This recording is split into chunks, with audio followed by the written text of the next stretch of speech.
Hello my dear students. तो कैसे हैं आप लोग? होप सभी बहुत ही फिट एंड फाइन होंगे। तो देखो यार, जब भी मैं बात करता हूँ numericals related with Newton's equation of motion, तो स्टूडेंट्स मुझसे एक ही सवाल पूछते हैं कि सर 9th स्टैंडर्ड में न्यूटन के इक्वेशन ऑफ मोशन तो देख लिए, मगर किस न्यूमेरिकल में कौन से वाला इक्वेशन यूज करना है इस बारे में कन्फ्यूजन है। कन्फ्यूजन ही कन्फ्यूजन है, सॉल्यूशन कुछ पता नहीं, और सॉल्यूशन जो मिला तो साला क्वेश्चन क्या था पता नहीं। ऐसी हालत हो जाती है कुछ स्टूडेंट्स की जब न्यूटन की बात आती है। तो स्टूडेंट्स, इस वीडियो लेक्चर में हम कंप्लीटली बैंड बजाने वाले हैं अभी न्यूटन के इक्वेशंस ऑफ मोशन से रिलेटेड जो भी न्यूमेरिकल्स है। तो लास्ट तक बने रहो इस वीडियो में। वीडियो भले ही लंबा हो जाए, मगर इस एक ही लेक्चर में आपको टोटल 8 जो न्यूमेरिकल्स है, जो कि आपके एक्सरसाइज, सॉल्व्ड एग्जाम्पल और डू यू नो से उठाए हुए टोटल 8 न्यूमेरिकल से सभी का सॉल्यूशन आपको इसी एक वीडियो में मिलने वाला है। तो चलो यार स्टार्ट करते हैं। हाय स्टूडेंट्स, मैं हूं इरफान शाह और स्वागत करता हूं आप सभी का आपके अपने प्यारे से यूट्यूब चैनल जिसका नाम है महाराष्ट्र बोर्ड सायन्स। जय महाराष्ट्र। बसाल घरात तर रासाल दष्टपुष्ट, कारण ह्या महाराष्ट्र देशाला प्रगत करण्यासाठी करायचेत आपल्याला खूप सारे कष्ट। करा मग कष्ट, घ्या पावड्या हातात। तुम्हाला नाही, तुम्ही व्हिडिओ बघायचा कष्ट करा। तो स्टूडेंट्स डोंट माइंड, हाँ लास्ट वीडियोस के तरह ये भी वीडियो थोड़ा लंबा होने वाला है जैसे मैंने आपको बता दिया, मगर कंप्लीट सॉल्यूशन हो जाएगा न्यूटन के न्यूमेरिकल्स का। ओके, तो चलो शुरू करते हैं। फिर अब शुरू करने से पहले आपको कुछ बेसिक्स पता होना बहुत ज़रूरी है स्टूडेंट्स। देखो, कुछ बेसिक्स है, उन बेसिक्स में सबसे बेसिक चीज़ यह है कि आपको न्यूटन की इक्वेशन पता चाहिए। जो फर्स्ट इक्वेशन है वो है relation between velocity and time, और इक्वेशन है v is equal to u plus a t. Okay, उसके बाद सेकेंड इक्वेशन ऑफ मोशन है relation between displacement and time, और इक्वेशन है s is equal to u t plus half a t square. Okay, उसके बाद जो third equation है, third equation जो है relation between displacement and velocity, और वो इक्वेशन है v square is equal to u square plus 2।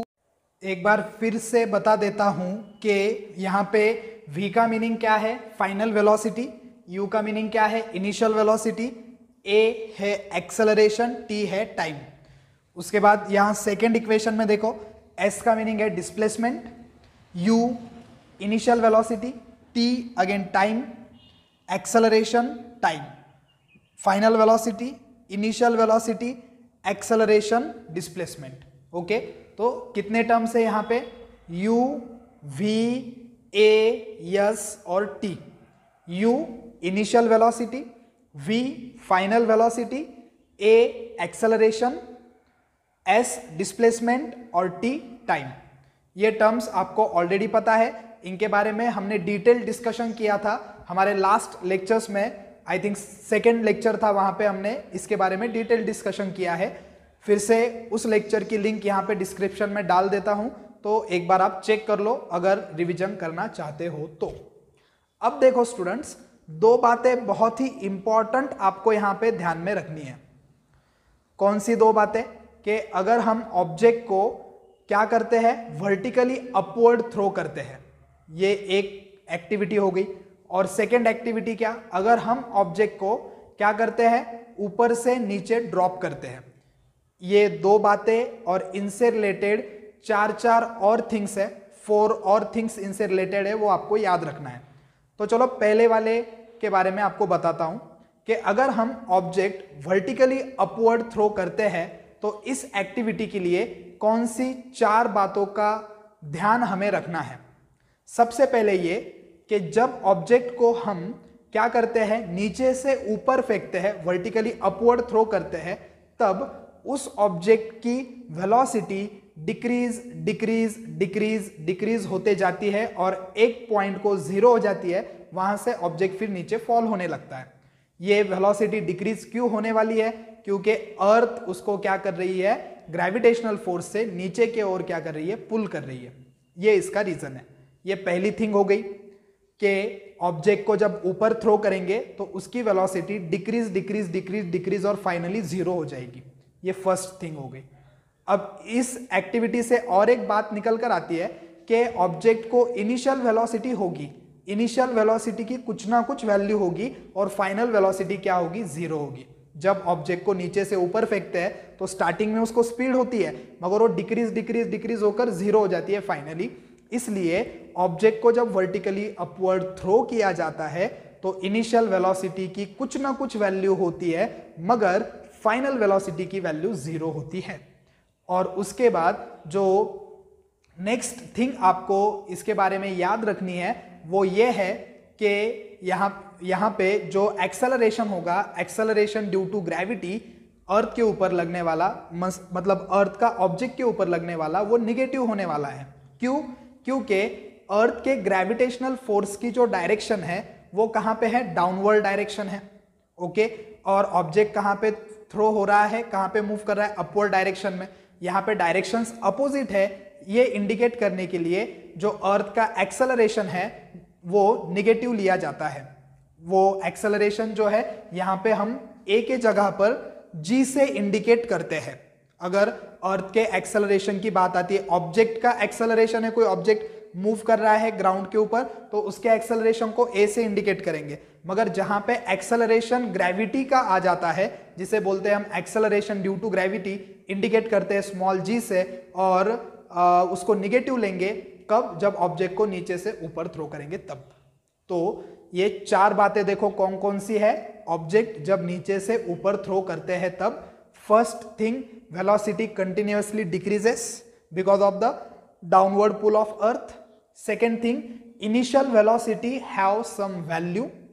Third thing, final velocity will be 0 and fourth one, the acceleration due to gravity will be negative because of the opposite direction of gravitational force and motion of object. Clear? इसके बाद अगर object को हम ऊपर से नीचे drop करते हैं तो इस एक्टिविटी के लिए भी 4 यही बातें हैं, मगर अपोजिट है इससे। देखो, जब ऑब्जेक्ट को हम नीचे से ऊपर ड्रॉप करेंगे तब उसकी इनिशियल वेलोसिटी क्या होगी, 0, क्योंकि स्टार्टिंग में वेलोसिटी 0 है। फाइनल वेलोसिटी को कुछ ना कुछ वैल्यू होगी, और वेलोसिटी नीचे आते वक्त क्या होते जा रही है, इंक्रीज इंक्रीज इंक्रीज। क्यों? क्योंकि अर्थ उसको डाउनवर्ड पुल कर रही है और ऑब्जेक्ट भी उधर ही आ रहा है, तो उसके डिस्टेंस अर्थ का और ऑब्जेक्ट का क्या होगा, कम कम होता जाएगा, ज्यादा फोर्स लगेगा, और ज्यादा फोर्स लगने के बाद जो मोशन होगी वो फास्ट होगी, इसलिए एक्सेलरेशन इंक्रीज इंक्रीज होते जाएगा। और यहाँ पे एक्सेलरेशन ड्यू टू ग्रेविटी की जब वैल्यू हम पुट करेंगे 9.8, तो वो पॉजिटिव लेंगे हम इस ए के जगह पे। जी की जो वैल्यू रखेंगे हम एक्सेलरेशन के जगह, जब हम वैल्यू रखेंगे एक्सेलरेशन ड्यू टू ग्रेविटी की इस एक्टिविटी के लिए +g रखेंगे, क्योंकि ऑब्जेक्ट के मोशन की डायरेक्शन और अर्थ के ग्रेविटेशनल फोर्स की डायरेक्शन सेम है। तो इस एक्टिविटी के लिए भी ये 4 बातें क्या याद रखोगे आप। When object is drop from certain height and falling towards earth, then that object have initial velocity 0, final velocity have some value. Third thing, velocity of object increases continuously, okay, and the fourth thing, the acceleration due to gravity's value should be taken positive. Why? Because the direction of motion of object and direction of gravitational force is same. एक बार मैं suggestion दूंगा आपको कि ये जो 1 minute का video है फिर से आप बैकवर्ड जाओ और फिर से एक बार देखो और इसको माइंड में सेट कर लो, क्योंकि इसके ऊपर डिपेंड न्यूमेरिकल्स आने वाले हैं। ठीक है, तो ये हो गया सब बेसिक। और इसके बाद आपको क्या याद रखना है, एक फॉर्मूला आपको एक्स्ट्रा याद रखना पड़ेगा, जिसके बारे में हम डिटेल में बात करेंगे जब एक्सेलरेशन ड्यू टू ग्रेविटी का वीडियो आएगा। मगर अभी के लिए आपको एक फॉर्मूला याद रखना है जो हमें एग्जाम्पल्स सॉल्व करते वक्त लगने वाला है। कौन सा formula? Maximum height reach by an object. Object को अगर हम ऊपर थ्रो करते हैं तो उस ऑब्जेक्ट की मैक्सिमम हाइट कितनी जाएगी, कितना उसका डिस्प्लेसमेंट होगा, इसका ये फॉर्मूला है। Displacement is equal to u² upon 2g। यहाँ पे s मतलब डिस्प्लेसमेंट, कितना हाइट ऑब्जेक्ट गया, u मतलब इनिशियल वेलोसिटी, ऑब्जेक्ट जब ऊपर फेंकते हैं तो इनिशियल वेलोसिटी क्या होती है, कुछ ना कुछ वैल्यू होती है, और उसके बाद यहाँ पे जो g है वो क्या है, acceleration due to gravity. Okay, तो maximum height reach by an object का formula s is equal to u square upon 2g, ये फॉर्मूला हम यूज करते हैं।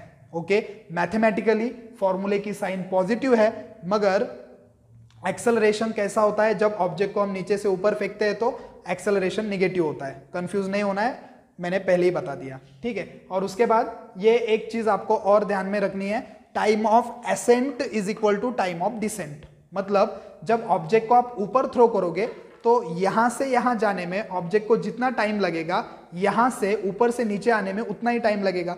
जैसे फॉर एग्जांपल मैं एक बॉल को ऊपर, या आप खुद क्या कर लो, ये एक्टिविटी कर लो, एक क्रिकेट बॉल लो, उसको ऊपर थ्रो करो और टाइम देखो कितना सेकेंड उसको ऊपर जाने में लगता है।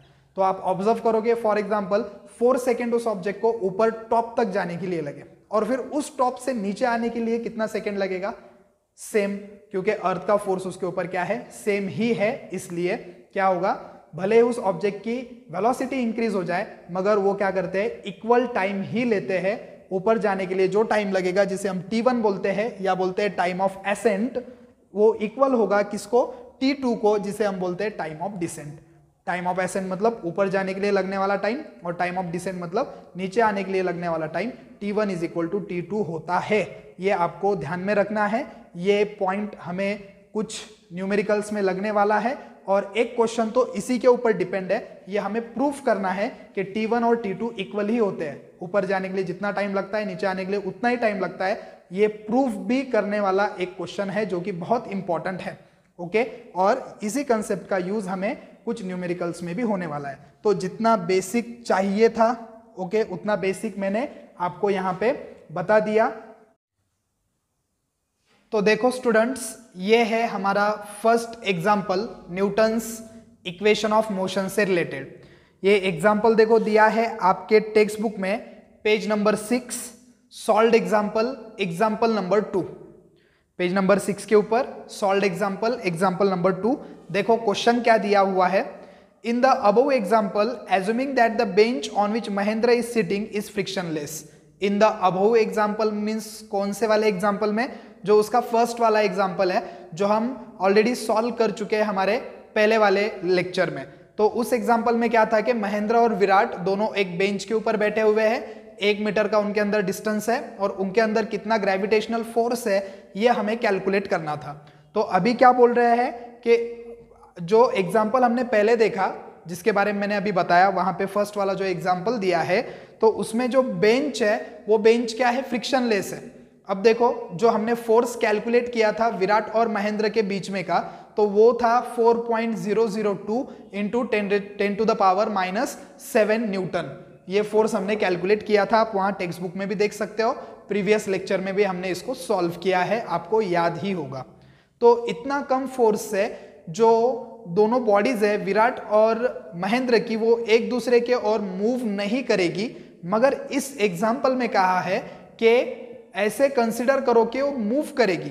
तो इतने कम फोर्स से मूव क्यों नहीं करेगी, क्योंकि उनके अंदर, मतलब उनके बॉडी के अंदर और जो सरफेस के ऊपर वो बैठे हुए हैं, इन दोनों सरफेसेस में क्या हो गया है, फ्रिक्शनल फोर्स डेवलप हो गया है। इसलिए ग्रेविटेशनल फोर्स कम होने की वजह से वो एक दूसरे की ओर मूव करने वाले नहीं है। तो जिस बेंच के ऊपर ये दोनों बैठे हैं, वो उस बेंच के ऊपर फ्रिक्शन है, और कंपलसरी फ्रिक्शन होता ही है। मगर इस एग्जाम्पल में ऐसे कहा है कि कंसिडर करो कि वो मूव कर रहे हैं एक दूसरे की ओर इस फोर्स से जो हमने पहले कैलकुलेट किया, और बेंच क्या है, फ्रिक्शन लेस है, मतलब बेंच कोई फ्रिक्शनल फोर्स नहीं लगा रहा है। एक्चुअली फ्रिक्शनल फोर्स होता क्या है कि जब दो सरफेस कांटेक्ट में आते हैं, तो हम सरफेसेस को अगर जूम करें तो हमें समझ में आता है कि हर सरफेस के ऊपर वियर एंड टियर होते हैं। वियर एंड टियर मतलब क्या, कि ऐसे नीचे ऊपर ऐसे उनका सरफेस होता है। हमें भले ही वो ऊपर से प्लेन दिख रहा हो, फिर भी उनके अंदर स्मॉल वियर एंड टियर्स होते हैं। तो नीचे वाले सरफेस के वियर एंड टियर और ऊपर वाले सरफेस के वियर एंड टियर एक दूसरे के अंदर ऐसे फिट बैठ जाते हैं, और जब एक दूसरे के अगेंस्ट मूव करते हैं तो यहाँ पे फ्रिक्शन होता है, हीट प्रोड्यूस होती है, ये हमें पता है। तो यही होता है फ्रिक्शनल फोर्स। तो ये जो फ्रिक्शनल फोर्स है ये ज्यादा है इस ग्रेविटेशनल फोर्स से, इसलिए वो मूव नहीं करेंगे। मगर इस एग्जाम्पल में जो हम अभी सॉल्व करने वाले हैं, यहाँ पे कहा है कि कंसिडर करो कि बेंच फ्रिक्शन लेस है और ये दोनों बॉडीज मतलब महेंद्र विराट की ओर क्या कर रहा है, मूव कर रहा है। तो देखो आगे क्या कहा है, स्टार्टिंग विथ जीरो वेलोसिटी, मतलब उसकी इनिशियल वेलोसिटी कितनी है, जीरो। जो इनिशियल वेलोसिटी है वो जीरो है। महेंद्र का मास कितना दिया हुआ था हमें लास्ट एग्जांपल में, जो उसके ऊपर वाला ही फर्स्ट वाला एग्जांपल है उसमें मास था 75 kg महेंद्र का। क्योंकि महेंद्र मूव कर रहा है ऐसे कहा है, इसलिए हमने सिर्फ महेंद्र का ही मास लिया है, विराट का नहीं। और दोनों के बीच में फोर्स कितना है, ग्रेविटेशन, जिसके वजह से वो अट्रैक्ट होने वाले हैं, वो कितना है 4.002 इंटू 10⁻⁻7। इनिशियल वेलोसिटी जीरो है। आगे क्या कहा है, what will be the Mahendra's velocity of motion towards Virat after 1 second. 1 second के बाद महेंद्र की वेलोसिटी क्या होगी, 1 सेकेंड के बाद, मतलब टाइम कितना दिया है 1 सेकेंड, और हमें फाइंड करने के लिए बोला है velocity, what should be the velocity, मतलब वेलोसिटी हमें क्या करना है, फाइंड करना है। आगे पूछा है will this velocity change with time and how, मतलब वेलोसिटी चेंज भी कैलकुलेट करना है, और हमें पता है the rate of change of velocity is called as acceleration. इसलिए वेलोसिटी चेंज कैलकुलेट करना है, इसलिए हमें क्या कैलकुलेट करना है, एक्सेलरेशन। फिर से एक बार पिक्चर क्लियर करो, महेंद्र और विराट एक बेंच के ऊपर बैठे हुए हैं, दोनों एक दूसरे की ओर अट्रैक्टेड है 4.002 इंटू 10⁻⁻7 न्यूटन के ग्रेविटेशनल फोर्स से। In real situation they don't move towards each other. Why? Because gravitational force is less as compare to the frictional force of bench. ये ग्रेविटेशनल फोर्स बहुत ही कम है, किसके कंपैरिजन में, उनके बॉडी के और बेंच के अंदर जो फ्रिक्शनल फोर्स लगा है उसके कंपैरिजन में। वो मूव नहीं करेंगे एक दूसरे की ओर इस फोर्स से। मगर ऐसे कंसीडर करो कि बेंच फ्रिक्शन लेस है, मतलब बेंच कोई भी फ्रिक्शन नहीं प्रोवाइड कर रहा है, फोर्स नहीं लगा रहा है महेंद्र के ऊपर। तो क्या इस फोर्स से 1 सेकेंड के बाद, इस फोर्स से 1 सेकेंड के बाद महेंद्र की वेलोसिटी कितनी होगी, स्टार्टिंग फ्रॉम रेस्ट मतलब पहले वो रेस्ट में है, उसकी वेलोसिटी 0 मीटर पर सेकेंड है, और 1 सेकेंड में वो कितना मूव करेगा। जैसे ये दोनों बॉडी है, 1 सेकेंड में कितना मूव किया, महेंद्र विराट की ओर कितना मूव किया, माही भाई विराट की ओर कितना मूव किए, ये हमें कैलकुलेट करना है 1 सेकेंड के अंदर। ठीक है, तो वेलोसिटी कैलकुलेट करनी है, और एग्जाम्पल में कहा है कि rate of change of velocity क्या होगी और वेलोसिटी चेंज क्या होगी वो भी पूछा हुआ है। तो वेलोसिटी चेंज को क्या बोलते हैं हम, एक्सेलरेशन, इसलिए acceleration is equal to also question mark. तो देखो यहाँ पे ये सम हमें सॉल्व करना है, न्यूटन के इक्वेशन ऑफ मोशन के हेल्प से तो सॉल्व करना ही है, मगर हमें यहाँ पे न्यूटन का सेकेंड लॉ ऑफ मोशन जो है उसकी भी हेल्प लेनी पड़ेगी। अब देखो सबसे पहले कि न्यूटन का 3 इक्वेशन में से कौन सा इक्वेशन हम यूज करेंगे, ये हम कैसे फाइंड करेंगे।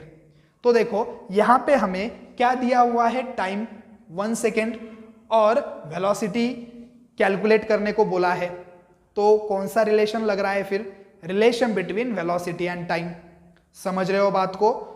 जब भी आप एग्जाम्पल रीड करो, करने के बाद जब गिवन आप राइट करो, तो उसके बाद देखो कि कौन सी 2 क्वांटिटीज दी हुई है, वेलोसिटी और टाइम है, डिस्प्लेसमेंट और टाइम है, या वेलोसिटी और डिस्प्लेसमेंट है, क्योंकि ये तीनों रिलेशन है हमारे पास। तो देखो यहाँ पे वेलोसिटी कैलकुलेट करनी है और टाइम दिया हुआ है, तो कौन सा रिलेशन लगेगा, relation between velocity and time. और वो रिलेशन हमको पता है ऑलरेडी, v = u + at ये रिलेशन है। फिर डायरेक्टली हम ये फॉर्मूला लिखकर क्यों नहीं सॉल्व कर रहे, क्योंकि v हमें फाइंड करना है, ठीक है, u की वैल्यू हमें पता है 0 मीटर पर सेकेंड, हमें t की वैल्यू पता है 1 सेकेंड दी हुई है, मगर एक्सेलरेशन की वैल्यू पता है क्या, नहीं। तो सबसे पहले क्या कैलकुलेट करना पड़ेगा, एक्सेलरेशन कैलकुलेट करना पड़ेगा, फिर न्यूटन का first equation of motion use करेंगे।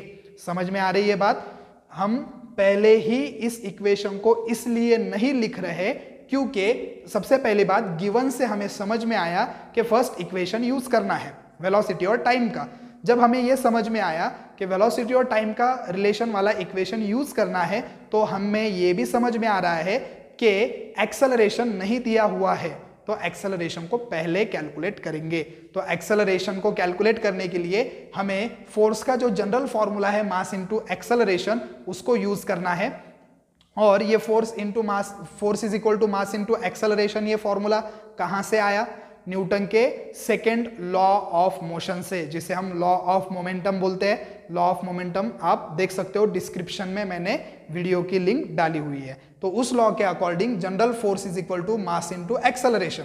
अब हमें कैलकुलेट क्या करना है? एक्सेलरेशन। तो यहाँ पे ये मास मल्टीप्लीकेशन में है, ये F को किस में जाएगा? डिवीजन में। तो हमें फॉर्मूला क्या मिल गया एक्सेलरेशन के लिए? Acceleration is equal to force upon mass. तो देखो फिर वैल्यूज पुट करते हैं। अब देखो ये एक्सेलरेशन एज इट इज जो हमें कैलकुलेट करना है, फोर्स कितना है? फोर्स प्रीवियस एग्जांपल में दिया हुआ था, वो हमने गिवन में लिखा है 4.002 इंटू 10⁻⁷ कॉपी किया, पेस्ट कर दिया। उसके बाद क्या है? मास। मास कितना है? 75। यहाँ पे महेंद्र का मास लिया है क्योंकि महेंद्र मूव कर रहा है विराट टूवर्ड्स विराट। ओके, विराट नहीं मूव कर रहा टूवर्ड्स महेंद्र, इसलिए विराट का मास नहीं है, महेंद्र का ही लिया हुआ है, because Mahendra is moving towards Virat, तो इसलिए महेंद्र का मास 75 kg। ठीक है, अब इसको सॉल्व करेंगे अपनी जो ट्रेडिशनल मेथड है, सिंपल वाली, कि क्या करेंगे? ये पॉइंट देखो कितने प्लेस मूव कर रहा है, यहाँ से 4.002 से 1, 2 और 3 प्लेस मूव कर रहा है। कहाँ पे? लेफ्ट को। लेफ्ट को मूव कर रहा है तो 10 की पावर क्या आएगी? माइनस। ये 4.002 कन्वर्ट हो गया 4002 में, क्योंकि पॉइंट यहाँ पे आ गया अभी, और लेफ्ट को 3 प्लेस पॉइंट मूव हुआ, इसलिए 10 टू द पावर -3, और ये 10 to the power -7 as it is, और ये 75 भी एज इट इज। अब जब मैं 75 से 4002 को डिवाइड करता हूं तो मुझे आंसर मिलता है 53.36। बार बार मैं ये सजेशन देता हूं आपको कि मेरे ऊपर भरोसा मत रखो, मैं रॉन्ग भी सॉल्व कर सकता हूं, मगर आप करेक्ट सॉल्व करो, आप सॉल्व करके देखो। आपको प्रैक्टिस होनी बहुत मस्ट है, बहुत ज़रूरी है, क्योंकि जब तक आप प्रैक्टिस नहीं करोगे तो आप मेन पेपर में फिर ये कैलकुलेशंस में मिस्टेक कर दोगे, इसलिए प्रैक्टिस मस्ट है। तो ये सॉल्व करके देखो आप, 4002 को 75 से डिवाइड करो तो आंसर आएगा आपका 53.36। यहाँ पे ये दोनों वैल्यूज क्या हो गई? कट गई। -7 -3 कितना हो गया? -10। अब और हमें यहां तक आंसर आ गया, ये 100% एब्सोल्युटली करेक्ट आंसर है, मगर अकॉर्डिंग टू टेक्स्ट बुक हमें आंसर लिखना है। तो टेक्स्ट बुक में आंसर 5.34 दिया है, 5 पॉइंट दिया है, तो इसलिए इस पॉइंट को मुझे 5 के बाद लिखना होगा, मतलब 5 यहाँ पे एक प्लेस राइट को मूव करना होगा, सॉरी लेफ्ट को मूव करना होगा मेरे। तो जब एक प्लेस में यहाँ पे मूव करता हूं तो 5.336 हो जाएगा, और एक प्लेस लेफ्ट को मूव किया इसलिए 10 का पावर क्या आ गया? +1, ये 10 का पावर -10 एज इट इज। उसके बाद ये 5 as it is, point as it is, 3 as it is, 3 6 ना लिखते हुए 3 के जगह क्या ले लिया हमने? 4, approximate number. 5.3 as it is लिखा, और 3 6 ना लिखते हुए डायरेक्ट 3 के जगह हम 4 लिख देते हैं, तो आगे वाले नंबर्स हमें राइट करना नहीं पड़ते। तो ये आ गया हमारा 5.34 -10 +1 सिंपल -9। तो एक्सेलरेशन आ गया 5.34 into 10 to the power -9 metre per second square. तो अभी पहले ही हमें पता चल गया था कि इक्वेशन कौन सा यूज करना है? न्यूटन का फर्स्ट इक्वेशन ऑफ मोशन, जिसे बोलते हैं हम relation between velocity and time. तो इक्वेशन है v = u + at। तो देखो इसको सॉल्व करो फिर। अब v की वैल्यू तो हमें फाइंड करना है, उसके बाद u की वैल्यू कितनी है? 0, तो u के प्लेस पे कितना रख दिया? 0, plus as it is. Acceleration अभी हमने कैलकुलेट किया कितना? 5.34 into 10 to the power -9 metre per second square, उसकी वैल्यू यहाँ पे रख दी। टाइम है, मल्टीप्लीकेशन में टाइम की वैल्यू कितनी है? 1 सेकेंड, तो ये इंटू 1 यहाँ पे लिख दिया। ठीक है, तो ये 0 को ऐड करोगे तो ये वैल्यू इतनी होगी, और 1 से मल्टीप्लाई करोगे तो वही वैल्यू रहेगी। तो फाइनल आंसर आएगा आपका 5.34 into 10 to the power -9। Velocity है इसलिए मीटर पर सेकेंड। तो कंफ्यूज नहीं होना है, एक्सेलरेशन और वेलोसिटी की वैल्यू सेम आई है, मगर यूनिट्स देखो डिफरेंट है, मीटर पर सेकेंड स्क्वायर और ये मीटर पर सेकेंड। ठीक है, अब यहाँ पे पूछा था हमें कि वेलोसिटी चेंज होगी क्या, तो वेलोसिटी चेंज होगी, एक्सेलरेशन आ गया, कैलकुलेट किया, वेलोसिटी भी कितनी है वो भी कैलकुलेट की, वैल्यू भले ही सेम है मगर इनके यूनिट्स क्या है, डिफरेंट है। एक्सेलरेशन का unit metre per second square, velocity metre per second. तो महेंद्र की वेलोसिटी जो हो जाएगी 1 सेकेंड के बाद, अगर बेंच फ्रिक्शनलेस होता है और इतने फोर्स से विराट उसको खींचता है तो 1 सेकेंड के बाद महेंद्र की वेलोसिटी होगी 5.34 इंटू 10⁻⁹ मीटर पर सेकेंड, जो कि बहुत ही स्मॉल वेलोसिटी है। मगर अब ये वेलोसिटी इतनी ही रहेगी क्या, इतनी रहेगी, मतलब इसी कांस्टेंट स्पीड से महेंद्र मूव करता रहेगा क्या विराट की ओर? नहीं, क्योंकि याद करो न्यूटन का इनवर्स स्क्वायर लॉ, डिस्टेंस जब कम होते जाता है तो फोर्स इंक्रीज होते जाता है। डिस्टेंस कम कम होते जाएगा तो फोर्स क्या हो जाएगा, इंक्रीज होगा। तो मुझे बताओ कि फोर्स अगर इंक्रीज होगा तो स्पीड कांस्टेंट रहेगी क्या? नहीं, स्पीड भी इंक्रीज होते जाएगी, वेलोसिटी भी इंक्रीज होते जाएगी। मतलब यहाँ पे विराट है, यहाँ पे महेंद्र है, इस वेलोसिटी से महेंद्र जब विराट के ओर इस पॉइंट से इस पॉइंट तक मूव किया तो अभी दोनों का डिस्टेंस कम हो गया। डिस्टेंस कम, फोर्स ज्यादा, ज्यादा फोर्स तो ज्यादा क्या करेगा, ज्यादा फोर्स से उसको खींचेगा तो स्पीड और बढ़ जाएगी। मतलब स्पीड कांस्टेंट रहने वाली नहीं है, कंटिन्यूअसली उसका एक्सेलरेशन होते ही रहने वाला है, वेलोसिटी इंक्रीज ही होते जाने वाली है। ये इसके नीचे स्टेटमेंट्स आपको लिखना है, वो हमने नोट्स में दे दिए हैं, मगर ये सॉल्यूशन है एज इट इज। एक बार फिर से वीडियो को रिवाइज लो और फिर से एक बार देखो, सिंपल सा सॉल्यूशन है। चलो चलते हैं नेक्स्ट क्वेश्चन की ओर।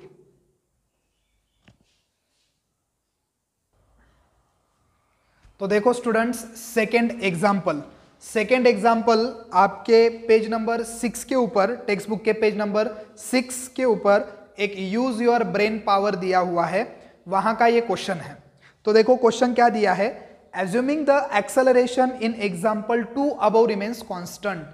अभी जो एग्जाम्पल हमने सॉल्व किया, तो इस एग्जाम्पल का अगर हम कंसिडर करते हैं कि एक्सेलरेशन कांस्टेंट है, देखो यार ये कुछ भी कंसिडर करने को बोल रहे हैं। मतलब पहले तो इन्होंने क्या बोला कि बेंच फ्रिक्शनलेस है, ऐसे कंसिडर करो मूव करेगा। चलो मान लिया बेंच फ्रिक्शनलेस है, मूव कर लिया, मूवमेंट की उसकी एक्सेलरेशन भी कैलकुलेट कर ली हमने। मगर एग्जाम्पल के लास्ट में ही मैंने बताया कि एक्सेलरेशन क्या होते जाएगा, इंक्रीज होते जाएगा, क्योंकि डिस्टेंस डिक्रीज होने वाला है, फोर्स इंक्रीज होगा, इसलिए वेलोसिटी भी इंक्रीज होगी, ये मैंने बताया। तो अब क्या बोल रहे हैं फिर से कि ऐसे कंसीडर करो कि एक्सेलरेशन कांस्टेंट है, चेंज नहीं हो रहा है, कांस्टेंट स्पीड से क्या कर रहा है वो, उसके ओर मूव कर रहा है। How is it possible? Possible नहीं है, मगर बोल रहा है कंसीडर करने को, तो कर लेते हैं कंसीडर, ठीक है। तो अबो एग्जांपल में एक्सेलरेशन कितना था, 5.34 into 10⁻⁹ metre per second square. देखो इन्होंने 2-3 बार जो चीजें पॉसिबल नहीं है टेक्स्ट बुक वालों ने वो कंसीडर करने के लिए बोली, तो अब अपना टाइम है, हम भी कुछ कंसीडर करेंगे। तो हम कंसीडर करते हैं कि एक्सेलरेशन 5.34 ना होकर 5 ही है, बस 5 है। 0.34 लिखकर फिर से वो पॉइंट्स को मूव करो, फिर वो 534 से मल्टीप्लीकेशन करो। अगर मैं यहाँ पे ये 0.34 नहीं लिखता हूँ तो मल्टीप्लीकेशन में कितने का डिफरेंस आएगा, 0.34 के मल्टीपल में ही डिफरेंस आएगा, जो कि बहुत ज्यादा नहीं है, अप्रोक्सीमेटली करेक्ट आंसर आएगा। अपना भी हक बनता है कि हम भी कुछ कंसीडर करें, क्योंकि इन्होंने जो जो चीजें पॉसिबल नहीं उनको कंसीडर करने के लिए बोल रहे हैं। बेंच फ्रिक्शनलेस हो नहीं सकता, फ्रिक्शनलेस बना दिया, एग्जाम्पल सॉल्व करवा दिया। अभी बोल रहे हैं कि एक्सेलरेशन कांस्टेंट रहेगा, एक्सेलरेशन तो पॉसिबल ही नहीं है कांस्टेंट रहना, वो इंक्रीज ही होगा, फोर्स इंक्रीज होने की वजह से, डिस्टेंस डिक्रीज होने की वजह से। तो ये अगर कुछ कंसिडर कर सकते हैं तो हम भी कुछ कंसिडर कर ही सकते हैं, क्योंकि हमें प्रॉब्लम सॉल्व करने में फिर सिंपल जाएगा, ठीक है। तो 5.34 का ये मैंने 0 ये 0.34 मैंने कंसिडर नहीं किया, सॉल्व करने में इजी जाएगा इसलिए। आगे क्या बोल रहे हैं, how long will Mahendra take to move 1 centimetre towards Virat. How long will take मतलब क्या, कि कितना टाइम लगेगा, कितना, how long will it take, ये सेंटेंस का मीनिंग है सीधा सीधा कि कितना टाइम लगेगा महेंद्र को इस एक्सेलरेशन के साथ, अगर कांस्टेंट एक्सेलरेशन के साथ वो मूव करता जा रहा है कहां पे, विराट के ओर, तो उसको कितना टाइम लगेगा 1 सेंटीमीटर मूव करने के लिए। कितना सेंटीमीटर? सिर्फ 1 सेंटीमीटर। अब आप आपके स्केल पे देखो 1 सेंटीमीटर कितना होता है। 1 सेंटीमीटर ही मूव करना है महेंद्र को विराट के ओर इस कांस्टेंट एक्सेलरेशन से, तो कितना टाइम लगेगा। इनिशियल वेलोसिटी क्या होगी महेंद्र की? 0 होगी। ये हमने पिछले एग्जांपल में भी देखा था, ठीक है। अभी डिस्प्लेसमेंट कितना हो रहा है उसका, कितना मूव कर रहा है, बोल रहे हैं वो 1 सेंटीमीटर। सेंटीमीटर एसआई यूनिट है क्या? नहीं, तो उसको हमने एसआई में कन्वर्ट किया, सेंटीमीटर को मीटर में। जब सेंटीमीटर को मीटर में कन्वर्ट करते हैं तो कितने से मल्टीप्लाई करते हैं? 10 टू द पावर -2 से। क्यों? क्योंकि 1 मीटर का मतलब है 100 सेंटीमीटर, मतलब 10 टू द पावर 2 सेंटीमीटर। अगर मीटर को सेंटीमीटर में करना है तो 10 का स्क्वायर लेंगे, 10 टू द पावर 2, और अगर रिवर्स कन्वर्जन है तो माइनस आएगा। ये कन्वर्जन मैंने आपको पहले ही सजेशन दिया था, 6-7 की बुक्स उठाकर देख लो, बाल भारती से डाउनलोड करो, रिवीजन करो, ठीक है। तो सेंटीमीटर को जब मीटर में कन्वर्ट करते हैं तो 10 टू द पावर -2 से ही मल्टीप्लाई करते हैं, ये 1 as it is. Initial velocity 0, time हमें कैलकुलेट करना है। तो फिर से एक बार देखो क्या पिक्चर है अभी अपने सामने। विराट बेचारा उसके जगह ही बैठा है, जो करना है वो महेंद्र को करना है। तो ये महेंद्र क्या कर रहा है? मूव कर रहा है कांस्टेंट एक्सेलरेशन के साथ विराट की ओर। अब मूव करेगा तो कितना मूव कर रहा है? बस 1 सेंटीमीटर मूव कर रहा है, और उस 1 सेंटीमीटर मूव करने के लिए कितना टाइम लगेगा, सिंपली वो हमें कैलकुलेट करना है। तो मुझे बताओ, फिर गेस करो कि कौन सा इक्वेशन यहाँ पे हम यूज करने वाले हैं। हमें टाइम कैलकुलेट करने के लिए बोला है और डिस्प्लेसमेंट दिया हुआ है। टाइम कैलकुलेट करना, डिस्प्लेसमेंट दिया हुआ है, तो फिर कौन सा इक्वेशन आएगा न्यूटन का? Second equation, the relation between displacement and time. Now by the equation, Newton's equation of motion, that is second equation of motion, relation between displacement and time क्या है? S is equal to ut plus half at square, ये equation है। अब देखो यहाँ पे initial displacement हमें दी हुई है, मगर हमें कैलकुलेट क्या करना है? टाइम। तो इसलिए मैं इस फॉर्मूला को चेंज करके क्या कर रहा हूं? टाइम में कन्वर्ट कर रहा हूं। आप यहां पे भी वैल्यूज पुट करके सॉल्व कर सकते हो, मगर बाद में आपको इतने स्टेप्स करना ही है। तो इसलिए पहले ही क्या कर लेता हूं मैं? टाइम के सेंस में फॉर्मूला को चेंज कर लेता हूं, जिससे कि फिर वैल्यूज रखकर सॉल्व करने में कोई प्रॉब्लम नहीं होगा। तो देखो अभी इनिशियल वेलोसिटी की वैल्यू है 0, ये यहाँ पे दी हुई है क्योंकि वो स्टार्टिंग में रेस्ट को होगा। उसके बाद टाइम की वैल्यू हमें पता नहीं है, हाफ at स्क्वायर, ये t इंटू 0 क्या हो जाएगा? 0। ये half plus half at square as it is, half at square plus 0 क्या आएगा? हाफ at स्क्वायर ही रहेगा, सिंपल सी बात है। तो अभी ये 2 देखो यहाँ पे डिवाइड में है, ये s को मतलब डिस्प्लेसमेंट को यहाँ से डिवाइड से किस में जा रहा है? मल्टीप्लीकेशन में। ये 2 यहाँ से डिवाइड से इधर मल्टीप्लीकेशन में आ गया। 1 इंटू एक्सेलरेशन इंटू टाइम का square as it is, time का स्क्वायर इंटू 1, टाइम का स्क्वायर ही रहेगा। एक्सेलरेशन यहाँ पे किस में है? मल्टीप्लाई में है, तो इधर किस में जाएगा? वो डिवीजन में। तो s into 2 as it is, ये एक्सेलरेशन मल्टीप्लाई वाला इधर किस में आ गया? डिवीजन में। तो हमें t के लिए फॉर्मूला मिल गया, t स्क्वायर है actually, t square is equal to s into 2 upon a। तो अभी बस वैल्यू रखना और सॉल्व करना है। तो देखो फिर क्या है, फॉर्मूला मिला हमें, t square is equal to s into 2 upon a। s displacement कितनी है value? 1 into 10⁻², 1 into 10 to the power -2। उसके बाद into 2 as it is. Acceleration कितना कंसीडर किया हमने? 5 into 10 to the power -9, 5 into 10 to the power -9, ठीक है। अभी क्या होगा? ये -9 ऊपर जाके प्लस होने वाला है, और ये 2 1 जा 2, देखो ये 2 1 जा 2, 2 1 जा 2, 10 to the power -2 as it is. ये -9 ऊपर जाके क्या हो गया?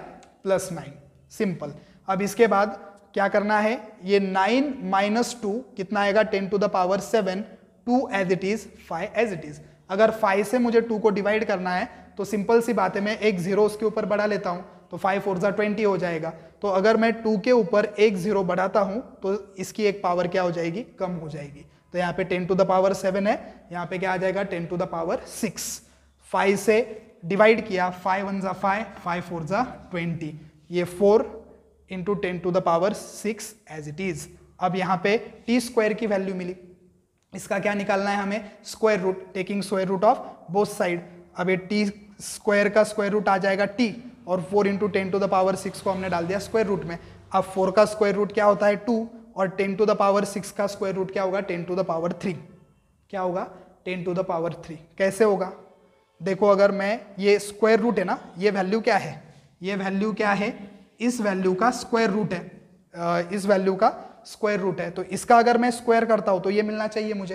तो देखो मैं करके बताता हूं, यहाँ पे क्या है 2 इंटू 10 टू द पावर 3, ये हमारा आंसर है। इसका अगर मैं स्क्वायर करता हूं तो 2 का स्क्वायर कितना आएगा 4 इंटू 10, यहाँ पे क्या होता है मल्टीप्लीकेशन, 3 2 जा 6, 4 इंटू 10 टू द पावर 6, मतलब ये हमारा आंसर करेक्ट है। मैंने इसलिए ये बताया आपको कि कुछ स्टूडेंट कंफ्यूज हो सकते हैं कि अगर 4 का स्क्वायर रूट 2 आता है तो यहाँ पे एक तो 4 होना चाहिए या 9 होना चाहिए तो स्क्वायर रूट निकाल सकते हैं।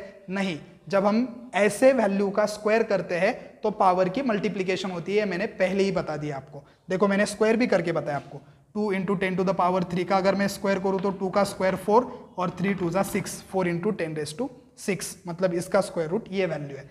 10 टू द 3 मतलब क्या 1000, 10 का क्यूब अगर करते हो तो क्या आएगा 1000, तो 2 इंटू 1000 मतलब कितने सेकेंड 2000 सेकेंड। तो सोचो स्टूडेंट्स कितना टाइम लग रहा है महेंद्र को विराट के ओर मूव करने के लिए, 1 सेंटीमीटर मूव करने के लिए 2000 सेकेंड। अगर आप इसको कन्वर्ट करते हो मिनट्स में तो आपको पता चलेगा, इसको अगर आप 60 से डिवाइड करोगे तो मिनट्स में कन्वर्ट होगा, तो 33 मिनट्स लगेंगे।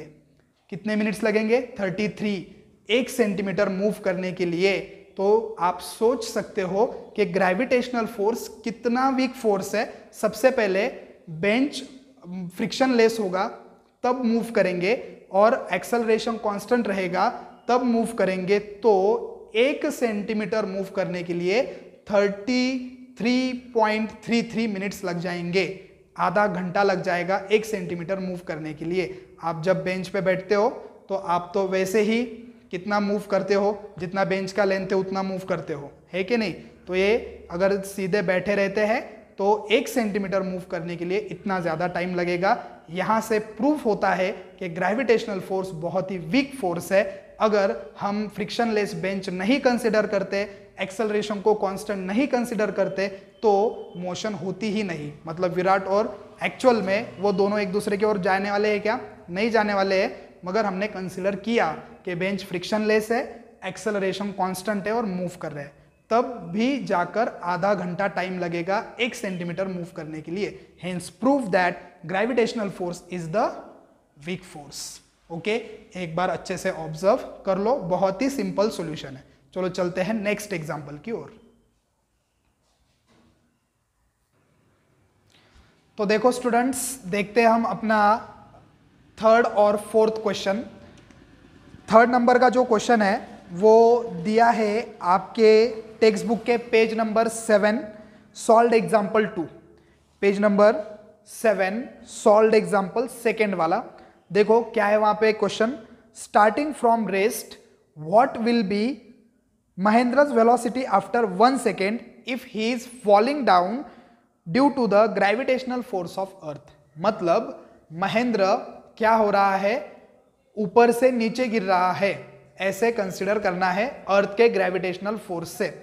तो वहां पे स्टार्टिंग में क्या बोला है कि what will be the Mahendra's velocity after 1 second, मतलब टाइम दिया हुआ है 1 सेकेंड और वेलोसिटी कैलकुलेट करने के लिए कही है। अब उसके बाद इनिशियल वेलोसिटी क्या होगी महेंद्र की, 0 होगी, क्योंकि हमने पहले ही बताया कि ऊपर से नीचे जब ऑब्जेक्ट गिरता है तो इनिशियल वेलोसिटी 0 होती है और फाइनल वेलोसिटी की कुछ ना कुछ वैल्यू होती है, वो हमें कैलकुलेट करना है। अब कैसे गिर रहा है महेंद्र, अर्थ के ग्रेविटेशनल फोर्स से।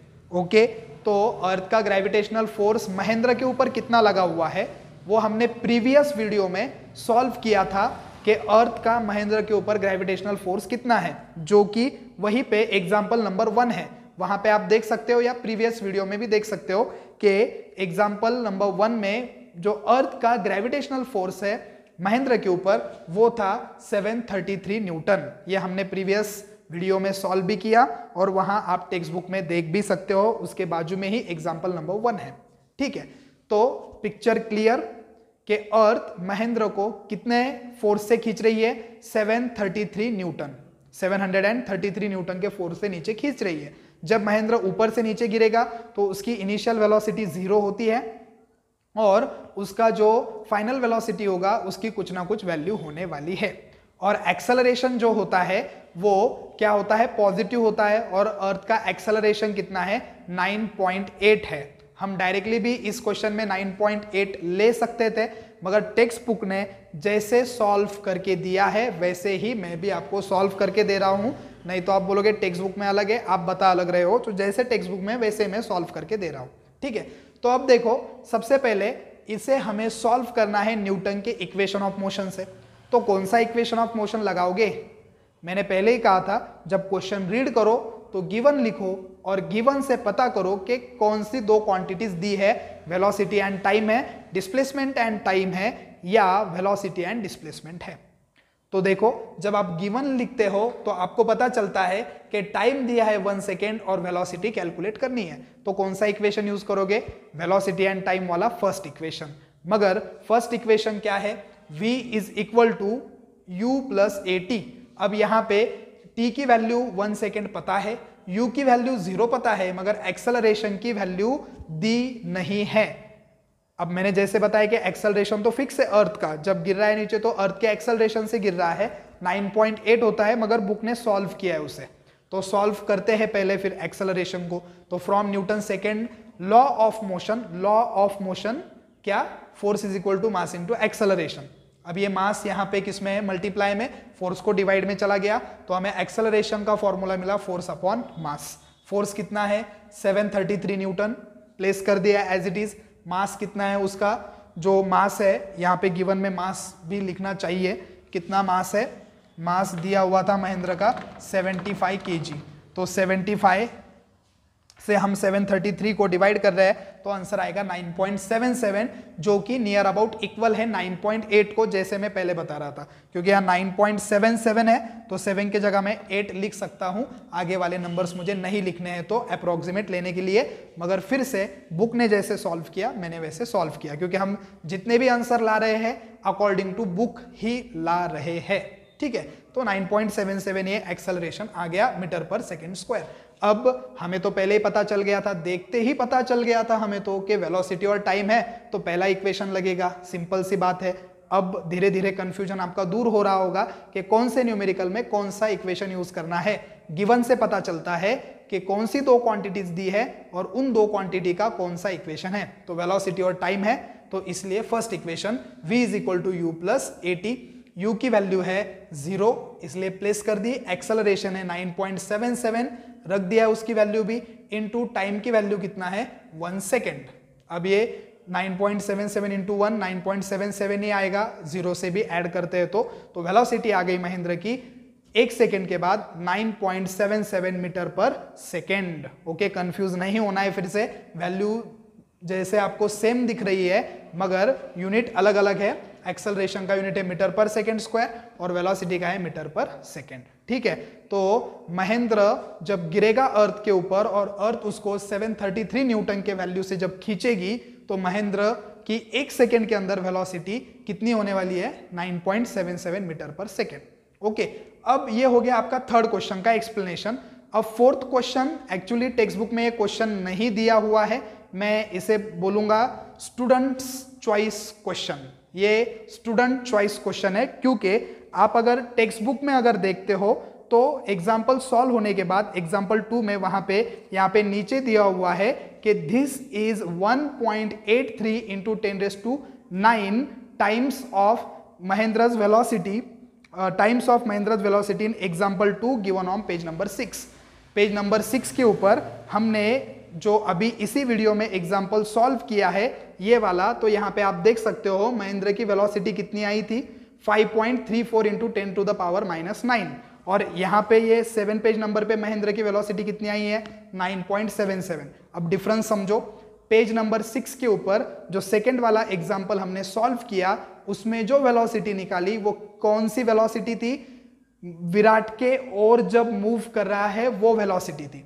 अब यहाँ पे जो हमने पेज नंबर 7 के ऊपर एग्जाम्पल 2 में जो वेलोसिटी निकाली है वो अर्थ की वेलोसिटी, अर्थ जब खींच रही है, जब विराट खींच रहा था तो 5.34 समथिंग वेलोसिटी थी, जब अर्थ खींच रही है तो 9.77 मीटर पर सेकेंड है।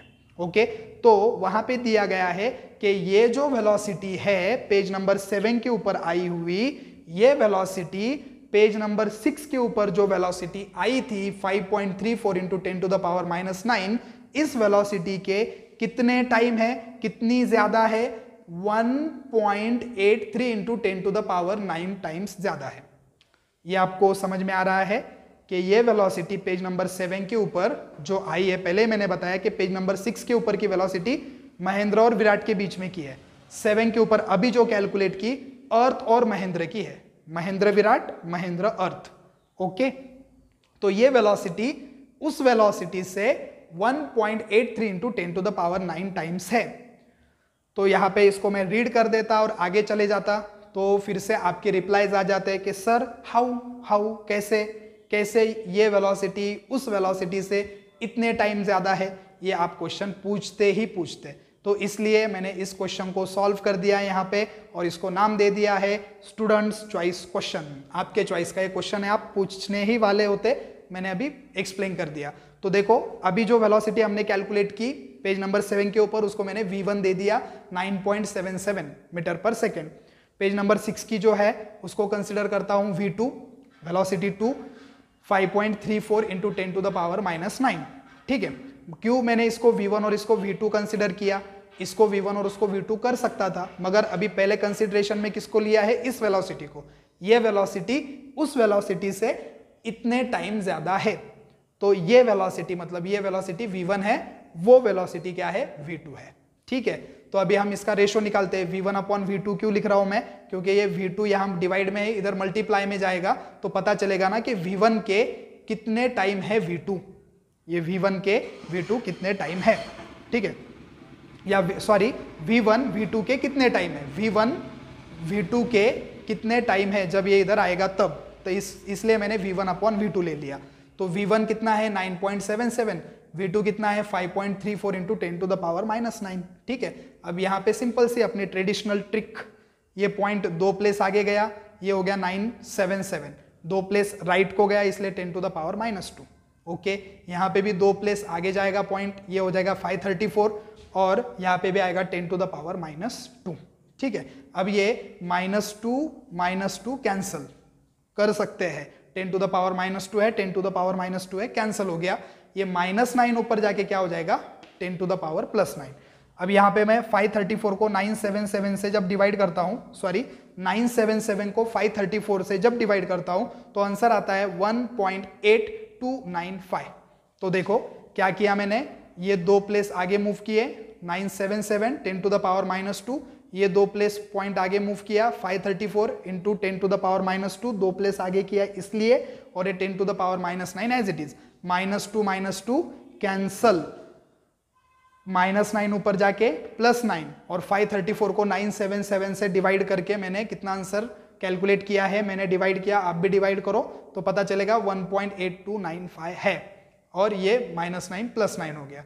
तो अभी देखो 1 as it is, 0.8 as it is, ये 295 नहीं लिखना है तो ये 2 के जगह मैं क्या लिख सकता हूँ, 3 लिख सकता हूँ। तो ये वैल्यू हो गई 1.83 और ये 10 to the power 9 as it is. ये v1 यहाँ पे किस में है, डिवाइड में है, ये इधर क्या आ गया, मल्टीप्लाई में। तो अभी रीड करो, वेलोसिटी 1 वेलोसिटी 2 के कितने टाइम है, इतने टाइम है। वेलोसिटी 1 वेलोसिटी 2 के कितने टाइम है, इतने टाइम है, ये प्रूफ कर दिया। बस यहाँ पे ही मैंने क्या कर दिया, कुछ स्टेप कम करके, यहाँ मतलब आप स्टेप्स बढ़ा भी सकते हो, यहाँ पे और स्टेप बढ़ा के आप ये आंसर ला सकते हो। मैंने जैसे एक ही स्टेप में इसे भी कैंसिल कर दिया, इसे भी ऊपर ले लिया, इनका भी डिवीजन कर लिया और इसको भी इधर ला लिया। 3-4 बातें मैंने एक ही स्टेप में कर ली। ठीक है, आप और स्टेप बढ़ाकर भी कर सकते हो, नो इश्यू, मगर आंसर यही आएगा आपका। ठीक है, फिर से एक बार रिवाइज करके देख लो कि ये v1 जो है 9.77, ये v2 के पेज नंबर 6 वाले वेलोसिटी के कितने टाइम है, इतने टाइम है। तो ये प्रूव हो गया। तो 3rd और 4th एग्जाम्पल हो गया। आप चाहे तो 2 मिनट का ब्रेक ले लो, वीडियो पॉज करो, फिर से आके बैठो। अभी कितने एग्जाम्पल बाकी है, 5 एग्जाम्पल्स बाकी है, सभी देखने वाले हैं अभी। तो चलो चलते हैं 5th एग्जाम्पल की ओर। तो देखो स्टूडेंट्स, अगर ब्रेक लिया होगा आपने तो ब्रेक के बाद स्वागत है आपका फिर से हमारे ये न्यूटन्स के इक्वेशन ऑफ मोशन के ऊपर डिपेंड जो न्यूमेरिकल्स है उसके अंदर का जो 5th न्यूमेरिकल है वो हम अभी देख रहे हैं।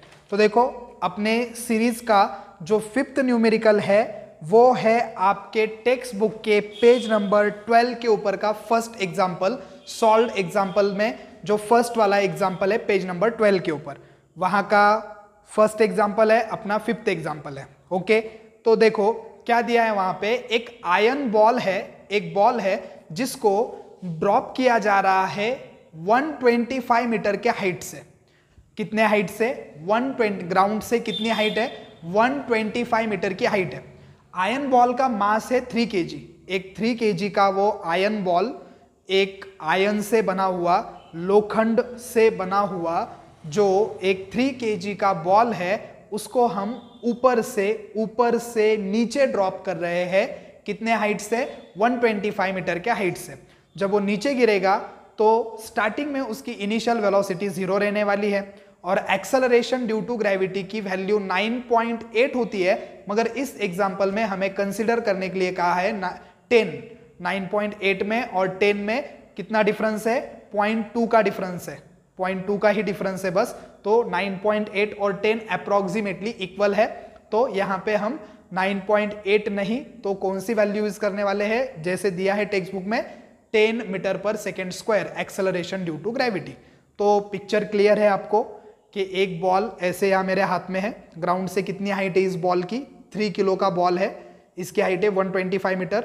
अभी ये रेस्ट में है, इनिशियल वेलोसिटी 0। जब मैं ड्रॉप करता हूं तब क्या क्या मुझे कैलकुलेट करना है? यहां से इस पॉइंट से नीचे ग्राउंड पे पहुंचने के लिए इसे कितना टाइम लगेगा, वो टाइम मुझे कैलकुलेट करना है। इसकी इनिशियल वेलोसिटी तो 0 है, मगर फाइनल वेलोसिटी क्या होगी ये मुझे कैलकुलेट करना है। और फाइनली ये पूछा है कि हाइट क्या रहेगी बॉल की हाफ टाइम को। हाइट क्या रहेगी बॉल की हाफ टाइम को? यहाँ पे बहुत सारे स्टूडेंट हर साल क्या हो जाते हैं, कंफ्यूज हो जाते हैं कि हाइट एट हाफ टाइम निकालना है मतलब क्या करना है। वहां पे क्लियरली दिया है the height of the ball at half the time it takes to reach the ground. मतलब कौन सी हाइट? ग्राउंड से इसकी हाइट कैलकुलेट करनी है हाफ टाइम के बाद। जैसे मैंने बॉल ड्रॉप किया, 125 मीटर टोटल हाइट है। अब बॉल ड्रॉप करने के बाद जब बॉल पूरा ग्राउंड पे आने के लिए जितना टोटल टाइम ले रहा है उसके हाफ टाइम पे बॉल कहां पे रहेगा? जैसे फॉर एग्जांपल मैं इस पॉइंट को कंसीडर करता हूं कि ये पॉइंट मेरा रिलीजिंग पॉइंट है और ये ग्राउंड है। तो अब जब यहां से बॉल मैं छोड़ने वाला हूं तो जितना पूरा टाइम लगेगा नीचे गिरने के लिए उसके आधे टाइम को बॉल ग्राउंड से कितना ऊपर रहेगा। Okay, height at half time वहां पे दिया है, ग्राउंड से ऊपर कितनी हाइट रहेगी वो दिया है। तो ये बात आपको अच्छे से समझ लेनी है कि बॉल की हाइट हाफ टाइम को निकालना है कहां से? ग्राउंड से कितनी ऊपर। तो सबसे पहले हमें यह कैलकुलेट करना पड़ेगा कि हाफ टाइम में बॉल ने एयर में कितना डिस्टेंस कवर किया, फिर जितना डिस्टेंस कवर किया टोटल डिस्टेंस से वो डिस्टेंस को माइनस करेंगे तो ग्राउंड वाला डिस्टेंस मिलेगा। समझ में आ रहा है कि जैसे फॉर एग्जांपल यहां से यहां पे ग्राउंड है, अब हाफ टाइम ने बॉल ने यहां से यहां तक डिस्टेंस कवर किया, ठीक है। अब ग्राउंड से कितना डिस्टेंस है? ये डिस्टेंस है। तो टोटल डिस्टेंस से इतना डिस्टेंस जब माइनस करेंगे तो ग्राउंड से हाइट हमें मिलेगी। तो पिक्चर क्लियर, एक बॉल है जिसका मास है 3 kg, 125 मीटर के हाइट से ड्रॉप हो रहा है। एक्सेलरेशन कितना है? Acceleration due to gravity plus 10 metre per second square plus क्यू, क्योंकि टुवर्ड्स द ग्रेविटी है। ये लेक्चर के स्टार्टिंग में ही मैंने बताया है, सम बेसिक्स में याद करो या फिर से देख के यहाँ पे आओ। 10 मीटर पर सेकेंड स्क्वायर लेने को कहा है। Initial velocity 0 metre per second होगी। नीचे गिरने के लिए टाइम कितना लगेगा वो कैलकुलेट करना है। वेलोसिटी कितनी होगी फाइनल वो कैलकुलेट करनी है। और हाइट क्या होगी ग्राउंड से हाफ टाइम को। ओके, हाफ टाइम को हाइट क्या होगी ग्राउंड से वो कैलकुलेट करनी है। ठीक है, मैंने आपको समझा दिया कि ये टोटल हाइट, आधे टाइम में बॉल यहां तक अगर आता है तो टोटल हाइट से इतने हाइट को माइनस करेंगे तो ग्राउंड से हाइट हमें मिलेगी। ओके, एक बार माइंड में सोचो इसको तो ये समझ में आएगा। सॉल्यूशन सिंपल है, इमेजिनेशन थोड़ा हार्ड है, कोई हार्ड नहीं है इतना, आप इमेजिन कर सकते हो। ठीक है, तो सबसे पहले टाइम कैलकुलेट करता हूं मैं। अब टाइम कैलकुलेट करते वक्त मुझे कौन सा फॉर्मूला यूज करना पड़ेगा? देखो मुझे डिस्प्लेसमेंट की वैल्यू दी है और टाइम कैलकुलेट करना है, तो क्या लूंगा मैं? By Newton's second equation of motion, that is relation between displacement and time.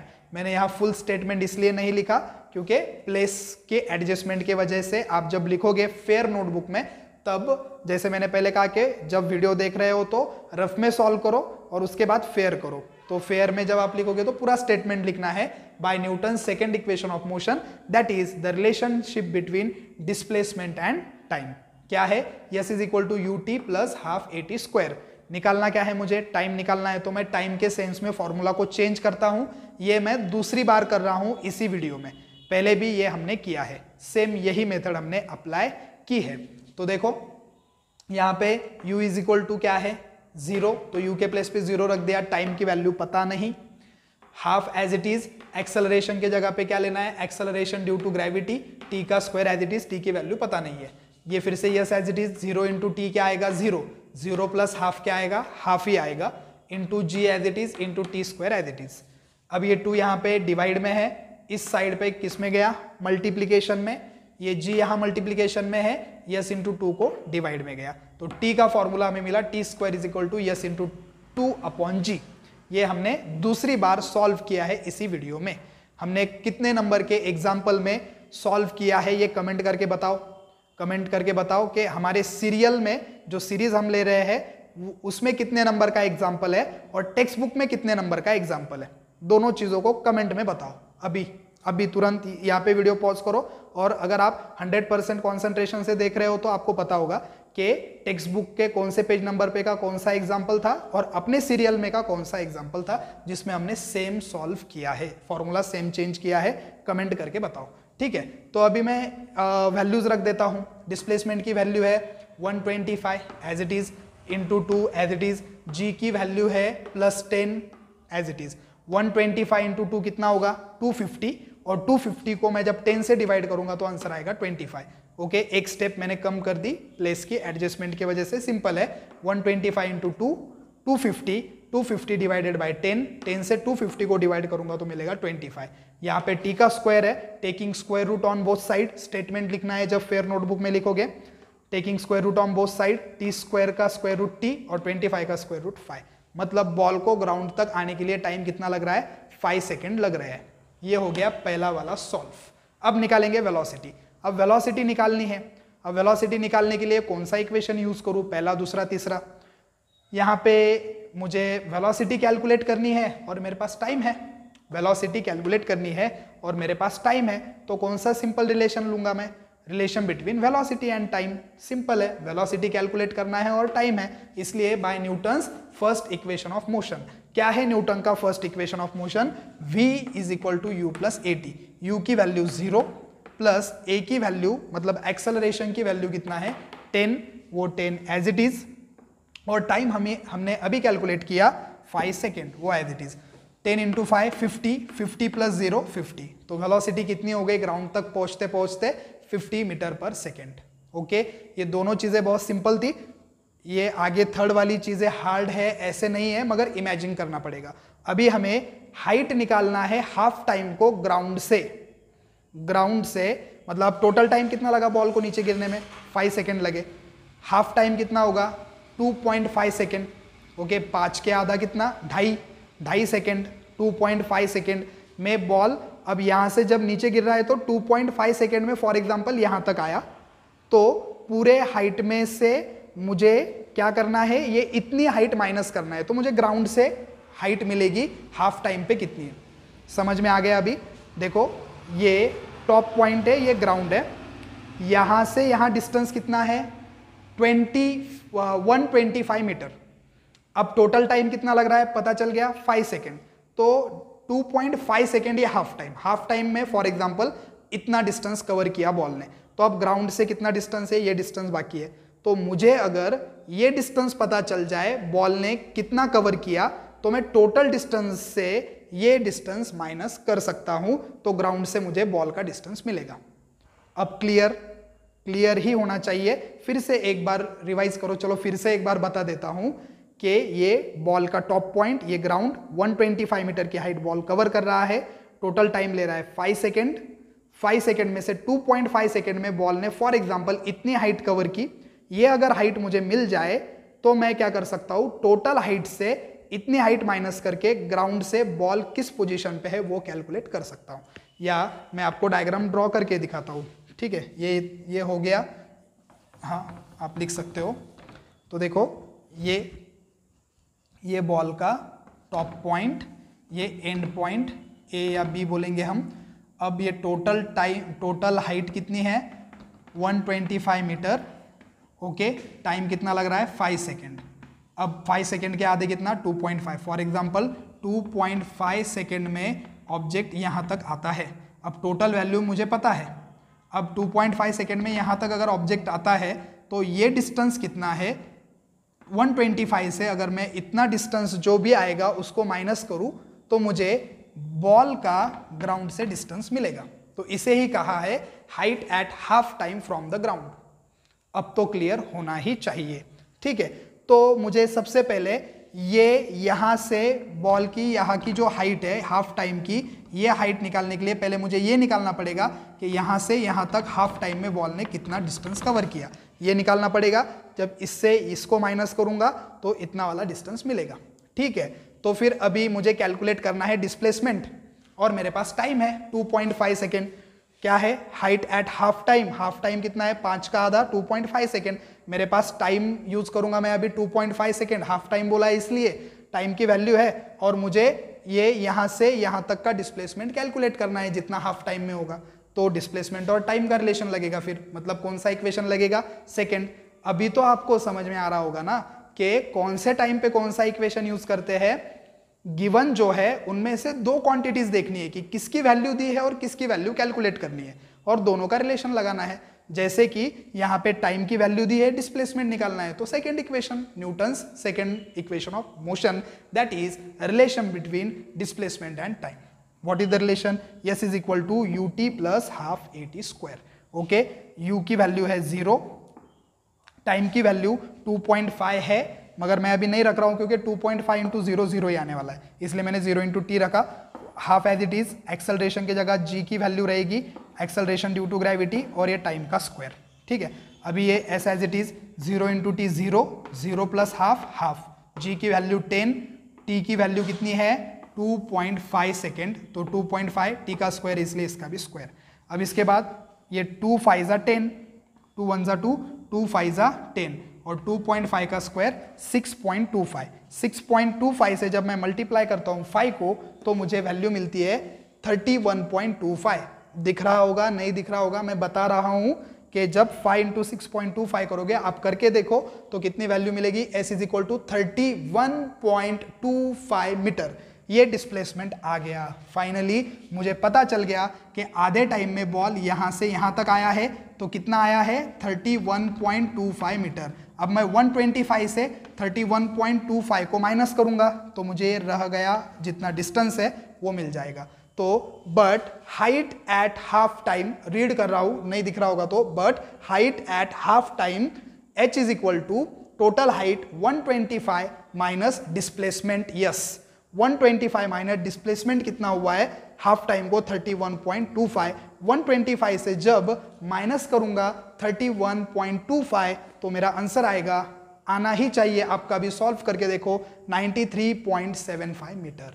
Okay, तो तीनों चीजों को मैंने कैलकुलेट कर दिया है। यहां पे टाइम था कितना 5 सेकेंड, वेलोसिटी है 50 मीटर पर सेकेंड, और हाइट ग्राउंड से कितनी है हाफ टाइम में 93.75 metre. Therefore, time taken by ball to reach the ground is 5 seconds. The velocity of ball after 5 seconds is 50 meter per second, and the height of the ball from the ground at the half time is 93.75 meter. Okay, ये example बहुत important है। इस example का weightage 3 marks का है और पूछा जा सकता है एग्जाम में, क्योंकि इंपॉर्टेंट एग्जाम्पल है, तो इसको प्रैक्टिस करके रखो अच्छे से। तो ये हो गया अपना 5th वाला एग्जाम्पल। अभी बढ़ते हैं 6th की ओर। 6th एग्जाम्पल देखते हैं। तो देखो स्टूडेंट्स, अपना 6th नंबर का एग्जाम्पल जो पेज नंबर 12 के ऊपर ही दिया है, सॉल्व एग्जाम्पल सेकेंड में, solve example second page number 12 अपना सीरियली जो चल रहा है उसमें का एग्जाम्पल नंबर 6। क्लियर? तो देखो क्या दिया है वहां पे, एक टेनिस बॉल है, उस टेनिस बॉल को क्या किया जाता है, ऊपर के ओर फेंका जाता है। A ball is thrown up, ball कैसे अप थ्रो किया गया, और before reaching on the ground that ball reaches the height of 4.05 metre. ऊपर फेंका, कितने हाइट को गया बॉल, 4.05 मीटर को गया। अब 4.05 मीटर को जाने के बाद उसका जो एक्सेलरेशन ड्यू टू ग्रेविटी है ये हमें माइनस लेना पड़ेगा। क्यों माइनस लेना पड़ेगा? क्योंकि ग्रेविटेशनल फोर्स की डायरेक्शन डाउनवर्ड है और इसकी डायरेक्शन जो है वो अपवर्ड है, इसलिए क्या हो गया यहाँ पे, डायरेक्शन अपोजिट होने की वजह से -10 मीटर पर सेकेंड स्क्वायर। उसके बाद इनिशियल वेलोसिटी की जो भी वैल्यू है वो हमें फाइंड करने के लिए बोली है। और एक बात तो मैंने आपको पहले ही बताई है कि जब नीचे से ऊपर ऑब्जेक्ट फेंकते हैं तो फाइनल वेलोसिटी क्या होती है, 0 होती है। इनिशियल वेलोसिटी को कुछ ना कुछ वैल्यू होती है, तो इनिशियल वेलोसिटी की जो भी वैल्यू है वो हमें यहाँ पे कैलकुलेट करना है। फाइनल वेलोसिटी की वैल्यू होगी 0 मीटर पर सेकेंड। उसके बाद टोटल टाइम हमें कैलकुलेट करना है कि अब बॉल जैसे मैं नीचे से ऊपर फेंक रहा हूं तो ऊपर से मतलब नीचे से ऊपर जाकर फिर नीचे आने में, ग्राउंड में आने में कितना टाइम लगेगा। ये नीचे से ऊपर जाने का टाइम ऑफ एसेंट और ऊपर से नीचे आने का time of descent. Time of ascent को कैलकुलेट करेंगे और उसके ही डबल क्या होगा, टाइम ऑफ मतलब टोटल टाइम होगा, उतना ही टाइम ऑफ डिसेंट होगा, क्योंकि नीचे से ऊपर जाने में जितना टाइम लगता है उतना ही टाइम ऊपर से नीचे आने में लगेगा। तो जितना टाइम ऑफ एसेंट होगा उतना ही टाइम ऑफ डिसेंट होगा। तो पहले हम टाइम ऑफ एसेंट को कैलकुलेट करेंगे और ये जो वैल्यू आएगी इसके हम डबल करेंगे तो हमें टोटल टाइम मिलेगा, या फिर इसी वैल्यू के साथ इसी वैल्यू को ऐड करेंगे क्योंकि दोनों वैल्यू क्या होती है, इक्वल होती है। तो चलो स्टार्ट करते हैं। तो अब यहाँ पे कौन सा इक्वेशन यूज करना है, थर्ड इक्वेशन यूज करना है। तो गेस करो क्यों थर्ड इक्वेशन ही यूज करना है, क्योंकि यहां पे हमें डिस्प्लेसमेंट दिया है और हमें क्या कैलकुलेट करनी है, वेलोसिटी कैलकुलेट करनी है। तो डिस्प्लेसमेंट और वेलोसिटी का रिलेशन हम यहां पे यूज कर सकते हैं। एक रिलेशन वेलोसिटी और टाइम का भी बनता है, क्योंकि यहाँ पे वेलोसिटी जब हम कैलकुलेट करेंगे तो टाइम कैलकुलेट करने के लिए हमें वेलोसिटी और टाइम का भी रिलेशन हेल्प करेगा।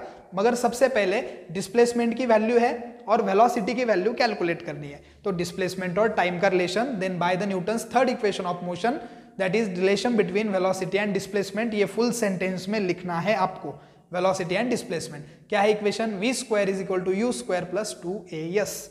अब v स्क्वायर, v की वैल्यू कितना है, 0, इसलिए 0 का स्क्वायर। u स्क्वायर तो पता नहीं, इनिशियल वेलोसिटी ही हमें कैलकुलेट करने को बोली कि स्टार्टिंग में कितनी वेलोसिटी होगी, कितने फास्ट मूव करेगा, वो नहीं पता, as it is u square plus as it is 2 as it is into a की वैल्यू, मतलब एक्सेलरेशन की वैल्यू कितनी दी है, -10। ये पहले भी हम क्लियर कर चुके हैं कि एक्सेलरेशन a और g क्या होते हैं, सेम है। नॉर्मल बॉडी के लिए a से इंडिकेट करते हैं, अर्थ के लिए g से इंडिकेट करते हैं। तो एक्सेलरेशन कितना है यहाँ पे, -10, माइनस क्यों है, डायरेक्शन ग्रेविटी की नीचे है, बॉल की ऊपर है, अपोजिट डायरेक्शन है, इसलिए -10। तो ये -10 एज इट इज पुट किया और उसके बाद s डिस्प्लेसमेंट कितना है, 4.05 मीटर।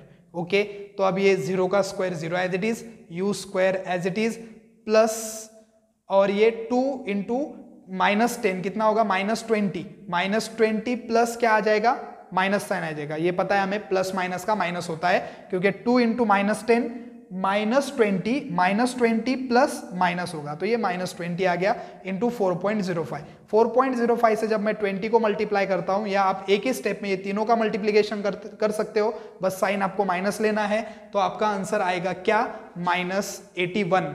81 आपका आंसर आ गया।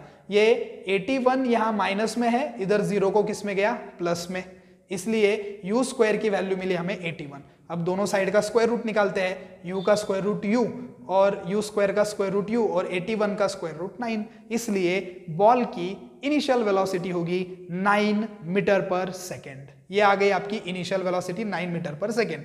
अब हमारे पास वेलोसिटी है और हमें कैलकुलेट करना है टाइम। टाइम कौन सा, मगर टोटल। तो पहले हमें टाइम कैलकुलेट करना पड़ेगा, नीचे से ऊपर फेंका है ना, तो पहले ये टाइम कैलकुलेट करते हैं। तो ये जितना टाइम होगा तो उतना ही ऊपर से नीचे आने में लगेगा, तो डबल करके हम total time T total calculate कर सकते हैं। तो कौन सा रिलेशन लग रहा है? सीधे सीधे वेलोसिटी और टाइम का। तो वेलोसिटी और टाइम का रिलेशन क्या है? ये है v is equal to u plus a t. अब v की वैल्यू कितनी है? फाइनल वेलोसिटी 0, u की वैल्यू अभी निकाली हमने कितनी? 9 metre per second, plus a की वैल्यू कितनी है? एक्सेलरेशन की -10, तो ये -10 एज इट इज रखा मैंने। t की वैल्यू हमें कैलकुलेट करनी है। अब देखो यहाँ पे ये 9 as it is plus minus minus 10 into t 10t, ये -10t इस साइड में आके क्या हो गया?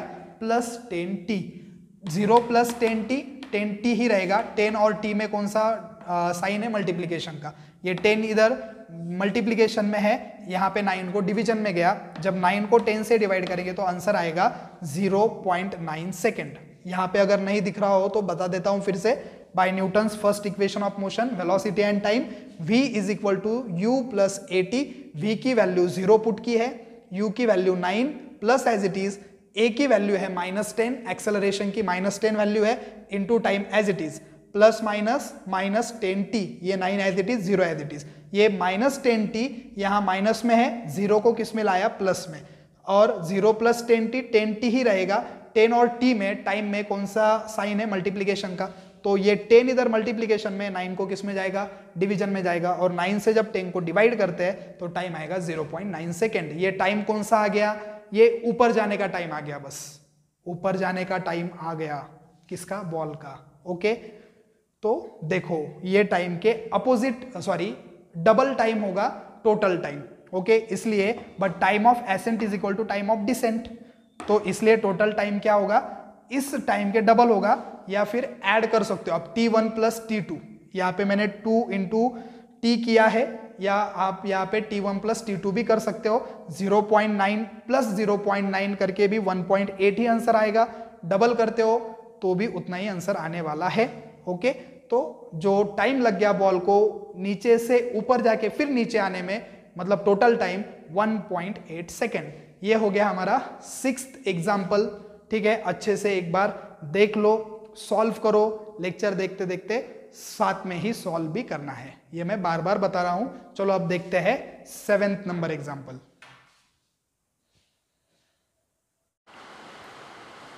सो students, now we are ready with our 7th example.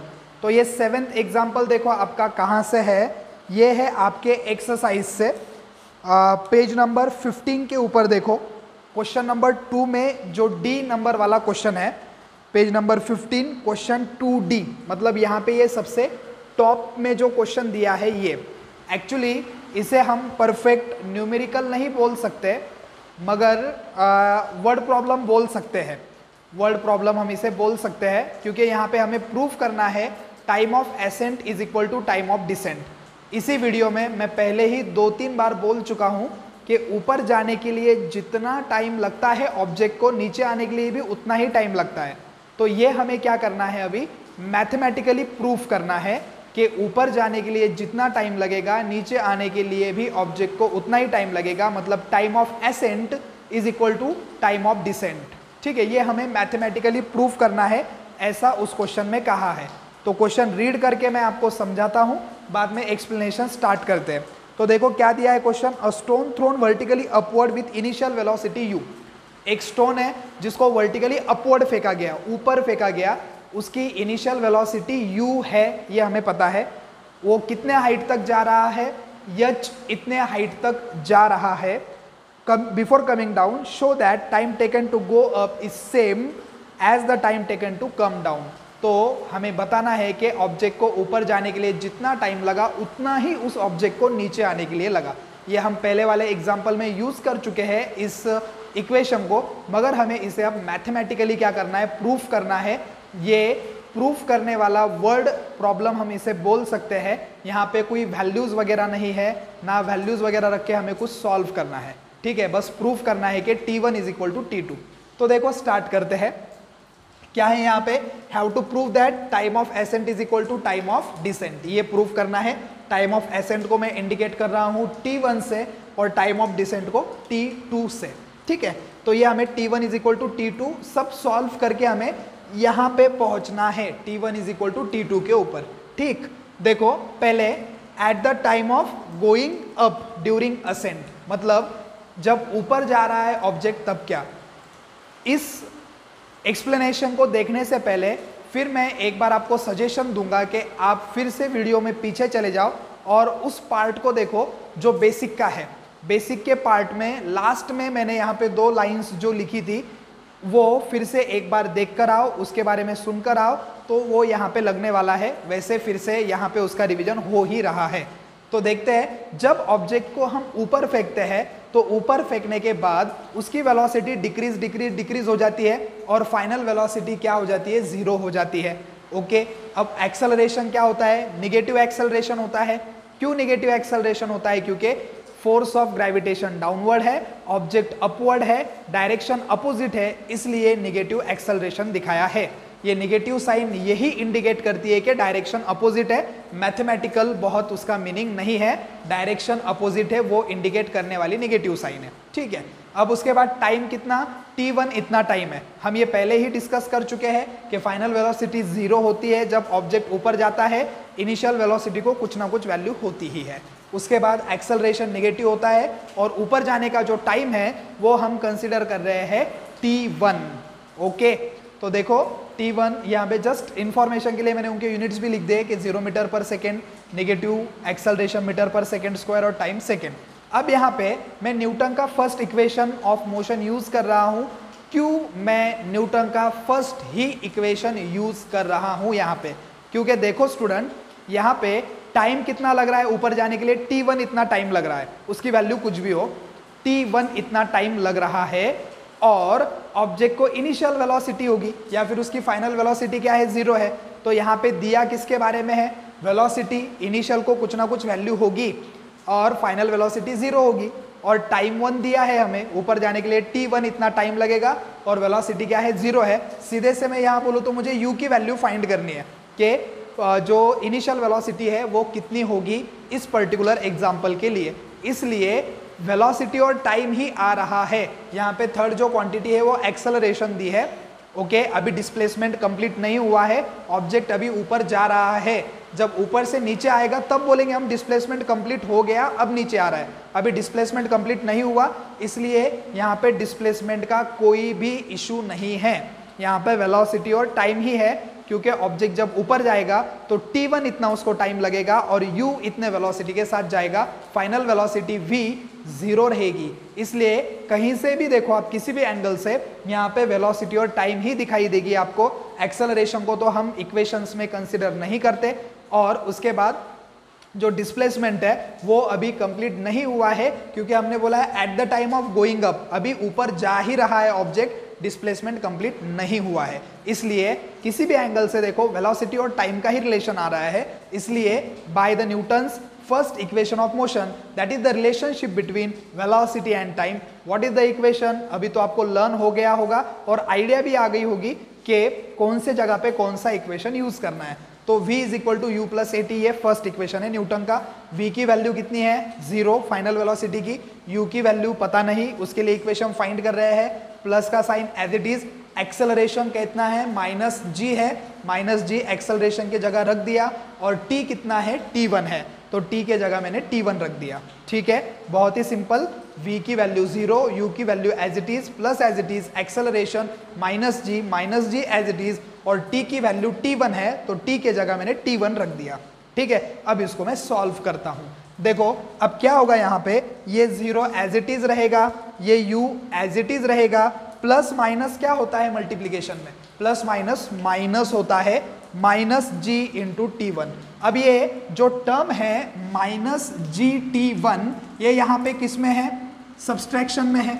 Okay, अब इधर मैं इसको लाऊंगा तो किस में आएगी, 0 को एडिशन में आएगी। तो इस टर्म को -g/T1 को मैं मूव कर रहा हूं लेफ्ट हैंड साइड को, और वो माइनस से क्या हो रही है, प्लस हो रही है। ठीक है, अब ये u की वैल्यू यहाँ पे एज इट इज, ये -g/T1 प्लस g/T1 हो गया इधर। 0 प्लस g/T1 क्या होगा, g/T1 ही रहेगा, ये u एज इट इज रहेगा। ये g यहाँ पे मल्टीप्लीकेशन में है, यहाँ पे किस में जाएगा, डिवीजन में। तो T1 की वैल्यू मिल गई आपको u/g। अगर T2 की भी इतनी ही वैल्यू आती है तो प्रूव हो जाएगा कि T1 और T2 इक्वल है। तो अभी T1 की वैल्यू अगर U/G आ गई तो T2 की भी कितनी आनी चाहिए, U/G ही आनी चाहिए, और आएगी भी। देखो ये इक्वेशन नंबर 1 दे दिया मैंने इसको, T1 U/G।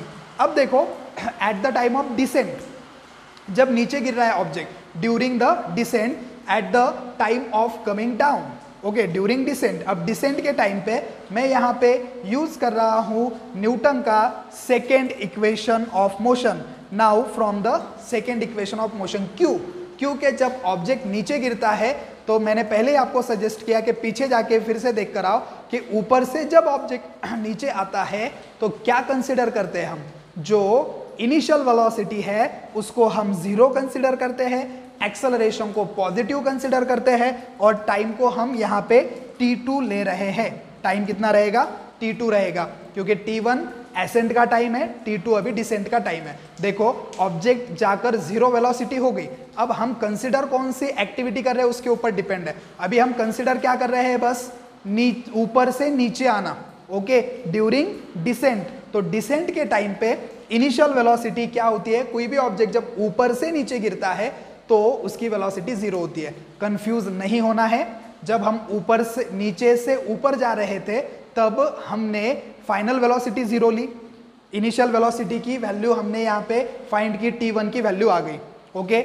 अब हम इसको भूल गए, ऊपर चला गया ऑब्जेक्ट, अब जाकर अब नीचे गिरना, ये पहले वाली एक्टिविटी फिनिश, अब सेकेंड एक्टिविटी स्टार्ट, मतलब ऊपर से नीचे आने वाला है। अब ऊपर से जब नीचे आएगा तो इनिशियल वेलोसिटी क्या कंसीडर करते हैं, जीरो कंसीडर करते हैं। तो इसलिए मैंने इनिशियल वेलोसिटी कितनी लिखी, जीरो। नहीं तो आप बोलोगे सर वो तो ऊपर गया था, उसको फाइनल वेलोसिटी थी, फाइनल वेलोसिटी जीरो है और इनिशियल वेलोसिटी को वैल्यू है, मगर कब नीचे से ऊपर चला गया ना, खत्म बात। अब ऊपर से नीचे आ रहा है ना, तो ऊपर से नीचे वाला इक्वेशन देखना पड़ेगा, ठीक है।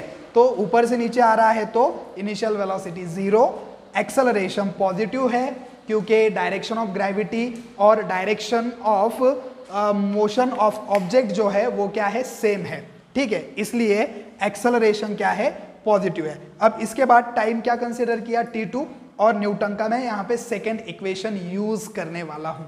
अब न्यूटन का सेकेंड इक्वेशन ही क्यों यूज करना है, सेकेंड इक्वेशन क्या है, relation between displacement and time, okay.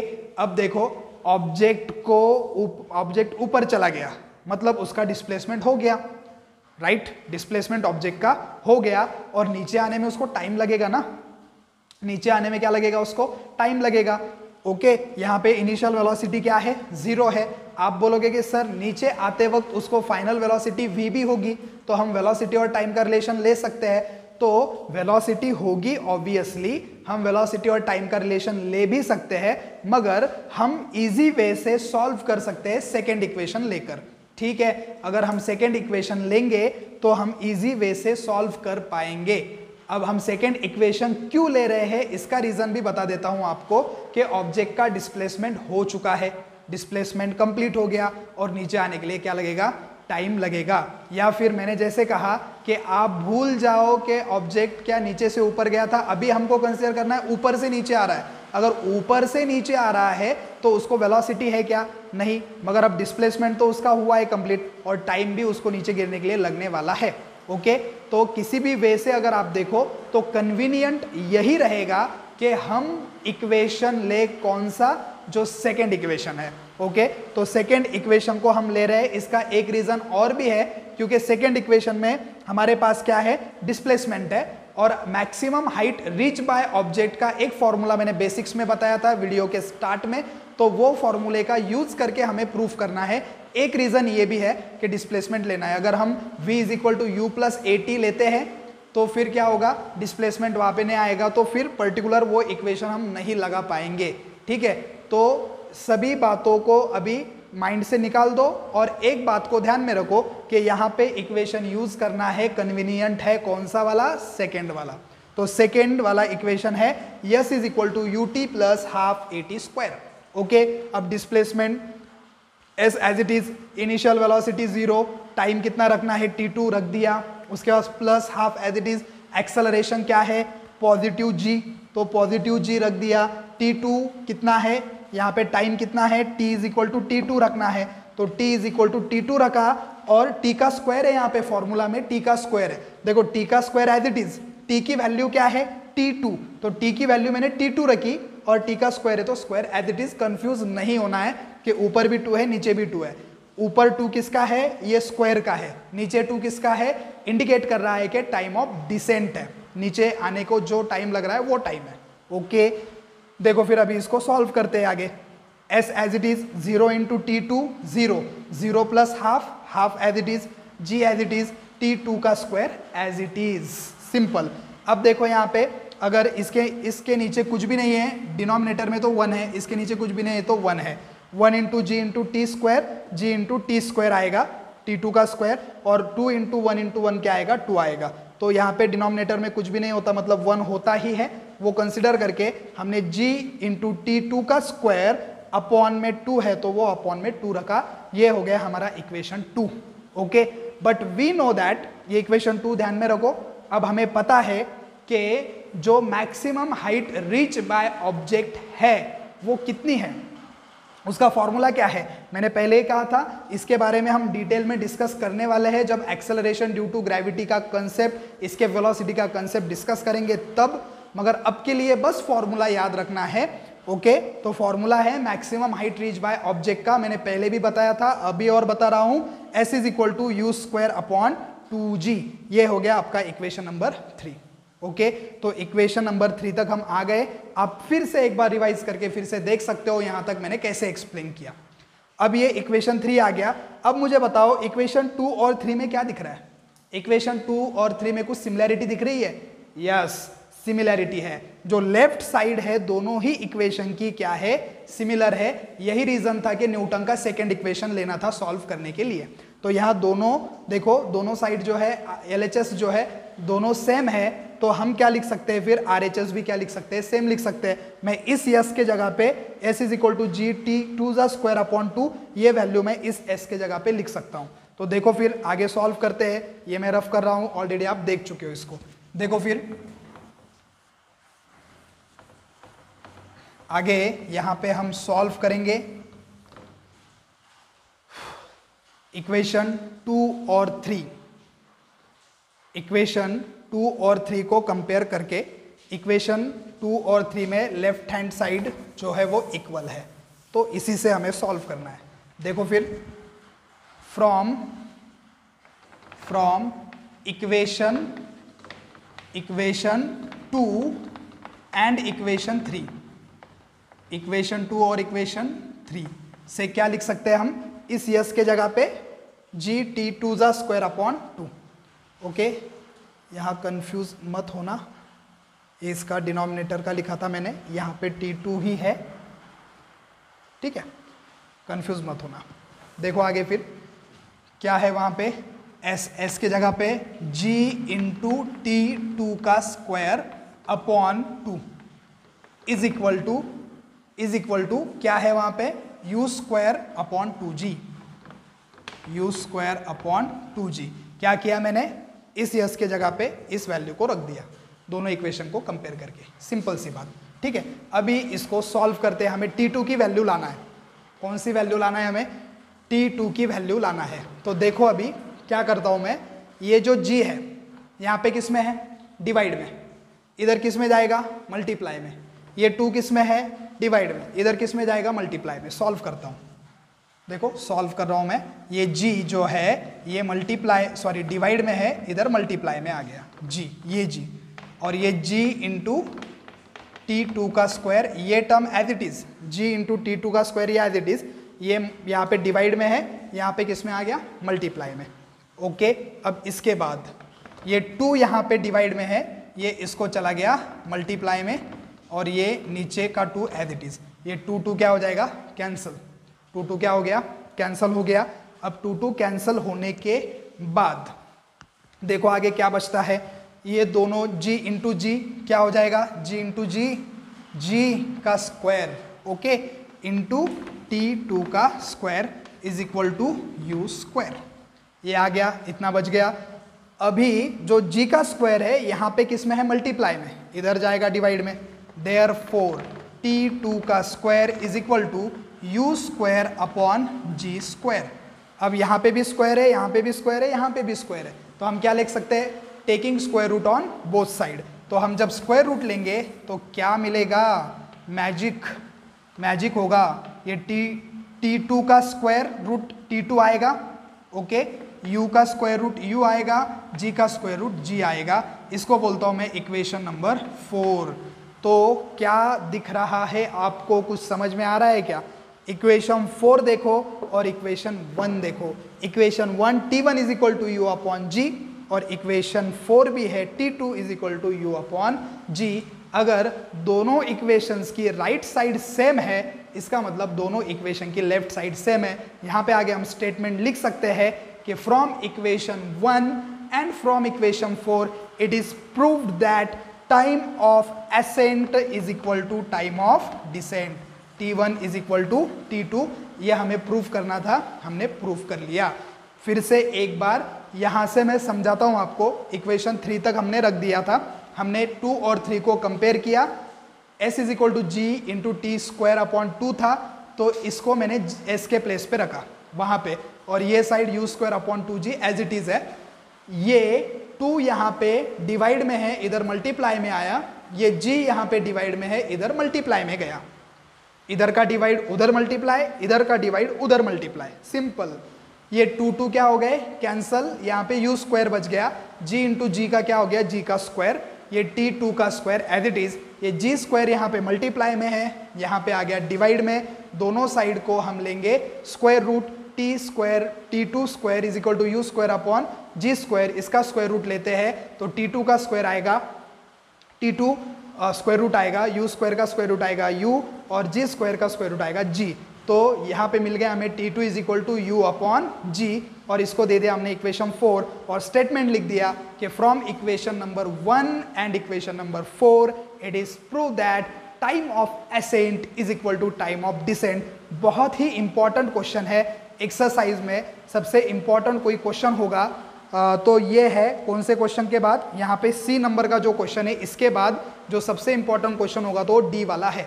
ये सी वाला क्वेश्चन क्या है, यहाँ पे केपलर्स के लॉ लिखकर न्यूटन के इनवर्स स्क्वायर लॉ का प्रूफ लिखना है, मतलब तीनों लॉ केपलर के और इनवर्स स्क्वायर लॉ का प्रूफ। ये बहुत ही इंपॉर्टेंट क्वेश्चन है इस लेसन का, और ये सेकेंड इंपॉर्टेंट क्वेश्चन। ओके, बाकी भी इंपॉर्टेंट है मगर इनको हम वेटेज दे सकते हैं।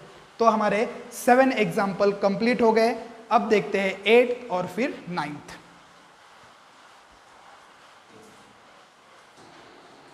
ओके, तो 8 नंबर का एग्जाम्पल देखते हैं।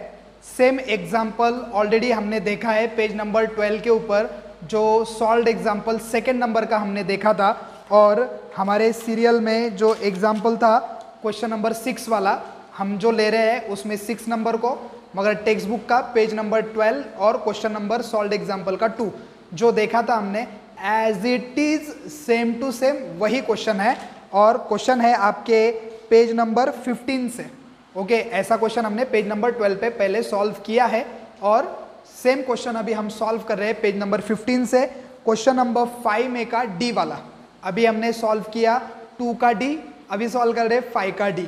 ओके, 2 का डी सॉल्व किया, प्रूफ किया time 1 is equal to time 2, ascent 2 is equal to decent.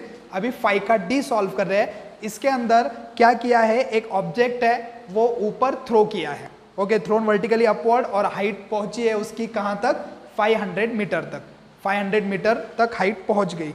अब उसके बाद उसकी इनिशियल वेलोसिटी क्या होगी, क्योंकि फाइनल वेलोसिटी तो क्या होने वाली है, 0 होने वाली है, क्योंकि ऑब्जेक्ट को स्टार्टिंग में वेलोसिटी होगी वो डिक्रीज होगी और फाइनली 0 हो जाएगी। नीचे से ऊपर जाते वक्त फाइनल वेलोसिटी 0 होती है, मैं कई बार बता चुका हूँ अब तक इसी वीडियो में, ठीक है। तो ये फाइनल वेलोसिटी 0, इनिशियल की वैल्यू कैलकुलेट करनी है, और एक्सेलरेशन ड्यू टू ग्रेविटी की value 10 metre per second square लेनी है, वो रहेगी निगेटिव। फिर से वही रीजन, ऑब्जेक्ट ऊपर जा रहा है, ग्रेविटेशन नीचे है, डायरेक्शन अपोजिट, इसलिए निगेटिव साइन। टाइम टोटल निकालना है। ओके, पहले निकालेंगे हम नीचे से ऊपर जाने वाला टाइम, उतना ही नीचे आने के लिए लगेगा, दोनों को ऐड करेंगे तो फाइनल टाइम आ जाएगा, ठीक है। तो अभी पहले यूज करते हैं उसी एग्जाम्पल की तरह, पेज नंबर 12 वाले एग्जाम्पल की तरह पेज नंबर 15 वाला एग्जाम्पल भी सेम उसी मेथड से थर्ड इक्वेशन यूज करेंगे। क्यों यूज करेंगे, क्योंकि वेलोसिटी ऑब्जेक्ट के पास इनिशियल वेलोसिटी है, फाइनल 0 है और डिस्प्लेसमेंट हो चुका है 500 मीटर। तो टाइम तो नहीं है हमारे पास, इसलिए टाइम का रिलेशन तो नहीं लगेगा, वेलोसिटी और डिस्प्लेसमेंट का रिलेशन लगेगा। ओके, तो इसलिए कौन सा रिलेशन ले रहे हैं हम? थर्ड वाला, by Newton's third equation of motion, that is relation between velocity and displacement. Equation है v square is equal to u square plus 2as। ठीक है, अब यहाँ पे क्या करना है, v की वैल्यू है 0, उसका स्क्वायर लिख दिया। अब इसके बाद u की वैल्यू हमें पता नहीं है, वो हमें कैलकुलेट करना है, इसलिए u square as it is. Okay, उसके बाद प्लस यहाँ पे ये 2 as it is into acceleration की वैल्यू कितनी है, एक्सेलरेशन ड्यू टू ग्रेविटी -10, वो -10 एज इट इज, और डिस्प्लेसमेंट की वैल्यू है 500, वो 500 एज इट इज। ओके, अब इसको सॉल्व करते हैं। 0 का स्क्वायर 0, u का square u square as it is, ये प्लस है तो माइनस हो जाएगा। क्यों? क्योंकि हम 2 इंटू -10 करेंगे -20, -20 इंटू 500 करेंगे -10,000, तो ये प्लस का हो गया माइनस, और ये तीनों के मल्टीप्लीकेशन का आ गया 10,000। अब ये 10,000 है यहाँ पे माइनस में, ये 0 को आ गया प्लस में। U square is equal to मिल गया 10,000, दोनों साइड का लेंगे स्क्वायर रूट, यू स्क्वायर का स्क्वायर रूट यू, 10,000 का स्क्वायर रूट 100। तो इनिशियल वेलोसिटी कितनी है? 100 मीटर पर सेकेंड। बहुत ही इजीएस्ट क्वेश्चन है ये सॉल्व करने के लिए, बहुत इजी है। ठीक है, अब इसके बाद न्यूटन का फर्स्ट इक्वेशन ऑफ मोशन लगेगा। क्यों लगेगा? क्योंकि वेलोसिटी है हमारे पास, इनिशियल वेलोसिटी, और टाइम हमें कैलकुलेट करना है, इसलिए रिलेशन लगाएंगे कौन सा? वेलोसिटी और टाइम का। तो वेलोसिटी और टाइम का रिलेशन है न्यूटन का first equation, v is equal to u plus 80। v की वैल्यू है 0, 0 रख दी, u की वैल्यू है 100, 100 रख दी, plus as it is acceleration है -10, -10 एज इट इज। टाइम का पता नहीं, टाइम निकालना है, इसलिए टाइम एज इट इज। ठीक है, अब देखो यहाँ पे 0 as it is, 100 as it is, plus minus -10t। अब ये -10t है, इधर -10t, इधर आके क्या हो जाएंगे 0 को +10t, इस साइड से इस साइड में आएगा तो ये -10t की टर्म हो जाएगी +10t। अब यहाँ पे 0 + 10t, 10t as it is, ये 10 यहाँ पे मल्टीप्लीकेशन में, 100 को गया डिवीजन में, 10 10 जा 100, तो टाइम कितना लगा? 10 सेकेंड। कौन सा टाइम? नीचे से ऊपर जाने के लिए, और time of ascent t1 is equal to t2 होता है, इसलिए t1 कितना है? 10 है, और t2 भी कितना है? 10 है, तो टोटल टाइम जो लगेगा वो लगेगा 20 सेकेंड। देखो उस एग्जाम्पल में पेज नंबर 12 के ऊपर मैंने 2 इंटू टी किया था, और यहाँ पे मैंने t1 + t2 किया है, दोनों ही मेथड करेक्ट है। ओके, क्योंकि दोनों ही टाइम सेम होते हैं, तो जो टाइम आ गया उसका डबल करो तो वही आंसर आएगा, उसी टाइम में वही वैल्यू ऐड करो, सेम वैल्यूज ऐड करो, वही आंसर आएगा। 10 को मैं 2 से मल्टीप्लाई करता तो 20 ही आता, 10 को 10 से ऐड किया तो 20 ही आ गया। तो दोनों मेथड आप यूज कर सकते हो, आपको जो भी सिंपल लगे। तो टोटल टाइम कितना लग गया ऑब्जेक्ट को? नीचे से ऊपर जाके फिर नीचे आने में 20 सेकेंड लग गए। ठीक है, तो यहाँ पे क्या हो गया? पूरा 8 वाला एग्जाम्पल सॉल्व हो गया। अभी है last one example 9th number, चलो देखते हैं। ओके स्टूडेंट्स, तो फाइनली लास्ट वन एग्जाम्पल और इजीएस्ट वन पेज नंबर 15 के ऊपर ही दिया हुआ है, और ई नंबर वाला एग्जाम्पल है। अभी जो एग्जाम्पल सॉल्व किया हमने क्वेश्चन नंबर 5D, उसके नीचे ही है question number 5E, page number 15 exercise.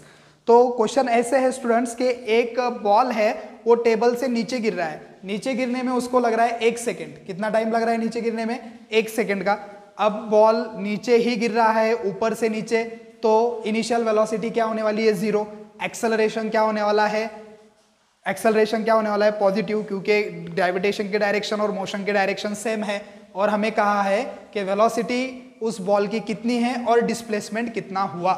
अगर बॉल को टेबल से ऊपर से नीचे गिरने में 1 ही सेकेंड लगता है, एक्सेलरेशन अर्थ का कांस्टेंट है 10 मीटर पर सेकेंड स्क्वायर, और इनिशियल वेलोसिटी 0 होती है, तो फिर फाइनल वेलोसिटी कितनी है और डिस्प्लेसमेंट कितना हुआ, मतलब सिंपली जो हाइट है ग्राउंड से टेबल की वो कितनी है, वो कैलकुलेट करने के लिए कहा है। तो देखो न्यूटन का फर्स्ट इक्वेशन यूज करेंगे। क्योंकि हमें टाइम दिया है, वेलोसिटी कैलकुलेट करनी है, इसलिए relation between velocity and time, v is equal to u plus 80।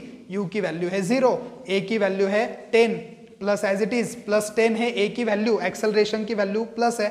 ये मैं बहुत बार बता चुका हूं कि एक्सेलरेशन और acceleration due to gravity same ही है, ठीक है। अब इंटू टी की वैल्यू कितनी है 1 सेकेंड, 10 इंटू 1 10, 10 प्लस 0 10, तो वेलोसिटी कितनी हो गई बॉल की 10 मीटर पर सेकेंड, ठीक है 10 मीटर पर सेकेंड, राइट। अब उसके बाद आगे चलते हैं, by Newton's second equation of motion. Newton का सेकेंड इक्वेशन ऑफ मोशन क्यों यूज कर रहे हैं हम, क्योंकि बॉल का डिस्प्लेसमेंट हो चुका है और टाइम है हमारे पास 1 सेकेंड, इसलिए डिस्प्लेसमेंट कैलकुलेट करना है, टाइम है, इसलिए हम क्या कर रहे हैं सेकेंड इक्वेशन यूज कर रहे हैं, relation between displacement and time. S is equal to u t plus half a t square, u की वैल्यू 0, ए की वैल्यू क्या है 1 सेकेंड है, plus as it is half as it is, acceleration 10 है, 10 की value as it is, t का square मतलब 1 का स्क्वायर, ओके 0 इंटू 1 0 प्लस 2 5 जा 10, ये 2 1 जा 2, 2 5 जा 10, ओके ये 5 आ गया यहाँ पे। अब उसके बाद 1 का स्क्वायर क्या आएगा 1, मुझे तो नहीं लगता कि आप कंफ्यूज होंगे कि ये 1 कहाँ पे गया, ये 1/2 था इंटू 10 था, ये 5 2 5 जा 10, ये 1 इंटू क्या आ गया 5 5 1 जा 5, ओके नहीं होंगे कंफ्यूज, फिर भी लगा बता दूं, बता दिया, ये पहले भी हो चुका है, सॉल्व किया अभी याद आया तो बताया। 1 का स्क्वायर 1, 5 1 जा 5 प्लस 0 5, तो डिस्प्लेसमेंट कितना है 5 मीटर, ऑब्जेक्ट की वेलोसिटी है थी, बॉल की वेलोसिटी कितनी थी 10 मीटर पर सेकेंड, और डिस्प्लेसमेंट कितना हुआ 1 सेकेंड में 5 मीटर इतना डिस्प्लेसमेंट हुआ। तो फाइनली हमारे जो न्यूटन के इक्वेशन ऑफ मोशन के ऊपर जो एग्जाम्पल है सभी के सभी इस लेसन से कंप्लीट हो चुके हैं। इसमें मैंने एक्सरसाइज वाले तो सॉल्व करवा दिए, सॉल्व्ड वाले भी करवा दिए, यूज योर ब्रेन पावर वाले भी थे, और स्टूडेंट चॉइस क्वेश्चन भी था एक, वो भी करवा दिया। ऐसे टोटल 9 क्वेश्चन हम सॉल्व कर चुके हैं। फिर से मैं आपको ये सजेशन दूंगा कि एग्जाम में एज इट इज आते हैं, न्यूमेरिकल वैल्यूज चेंज नहीं होती है, इसलिए मैं सजेस्ट करूंगा कि आप 2 to 3 टाइम एक एग्जाम्पल को सॉल्व करो और अच्छे से प्रैक्टिस करो। और मैं कुछ ज़्यादा बोलने के मूड में नहीं रह गया हूँ और ना आप कुछ ज़्यादा सुनने के मूड में होंगे, ठीक है। आपके पास आपने अगर वीडियो देखी तो टोटल आई थिंक 1.5 या 2 घंटे की वीडियो हो गई है, ओके। अभी समझ में आएगा मुझे क्योंकि मैंने टाइम देखा नहीं, ओके। मैं टाइम बस आपको एक बताता हूँ कि मैं कब से रिकॉर्ड कर रहा हूँ ये लेक्चर। मैंने देखा था तो 5:05 हो रहे थे जब मैंने स्टार्ट किया था, और अब बज रहे हैं शाम के 5 बजे स्टार्ट किया था, अब बज रहे हैं शाम के 9:30, 9:30 हो गए हैं। तो आपके सामने भले ही 1.5 या 2 घंटे का पीरियड है, मगर इसके पीछे मेरी इतनी मेहनत है, तो मेरे मतलब कम से कम इस मेहनत का तो ख्याल रखते हुए सीरियसली स्टडी करो, वीडियोस को 1-2 बार देखो और अच्छे से प्रैक्टिस करो। Happy learning, bye bye. चलो मिलते हैं नेक्स्ट वीडियो में।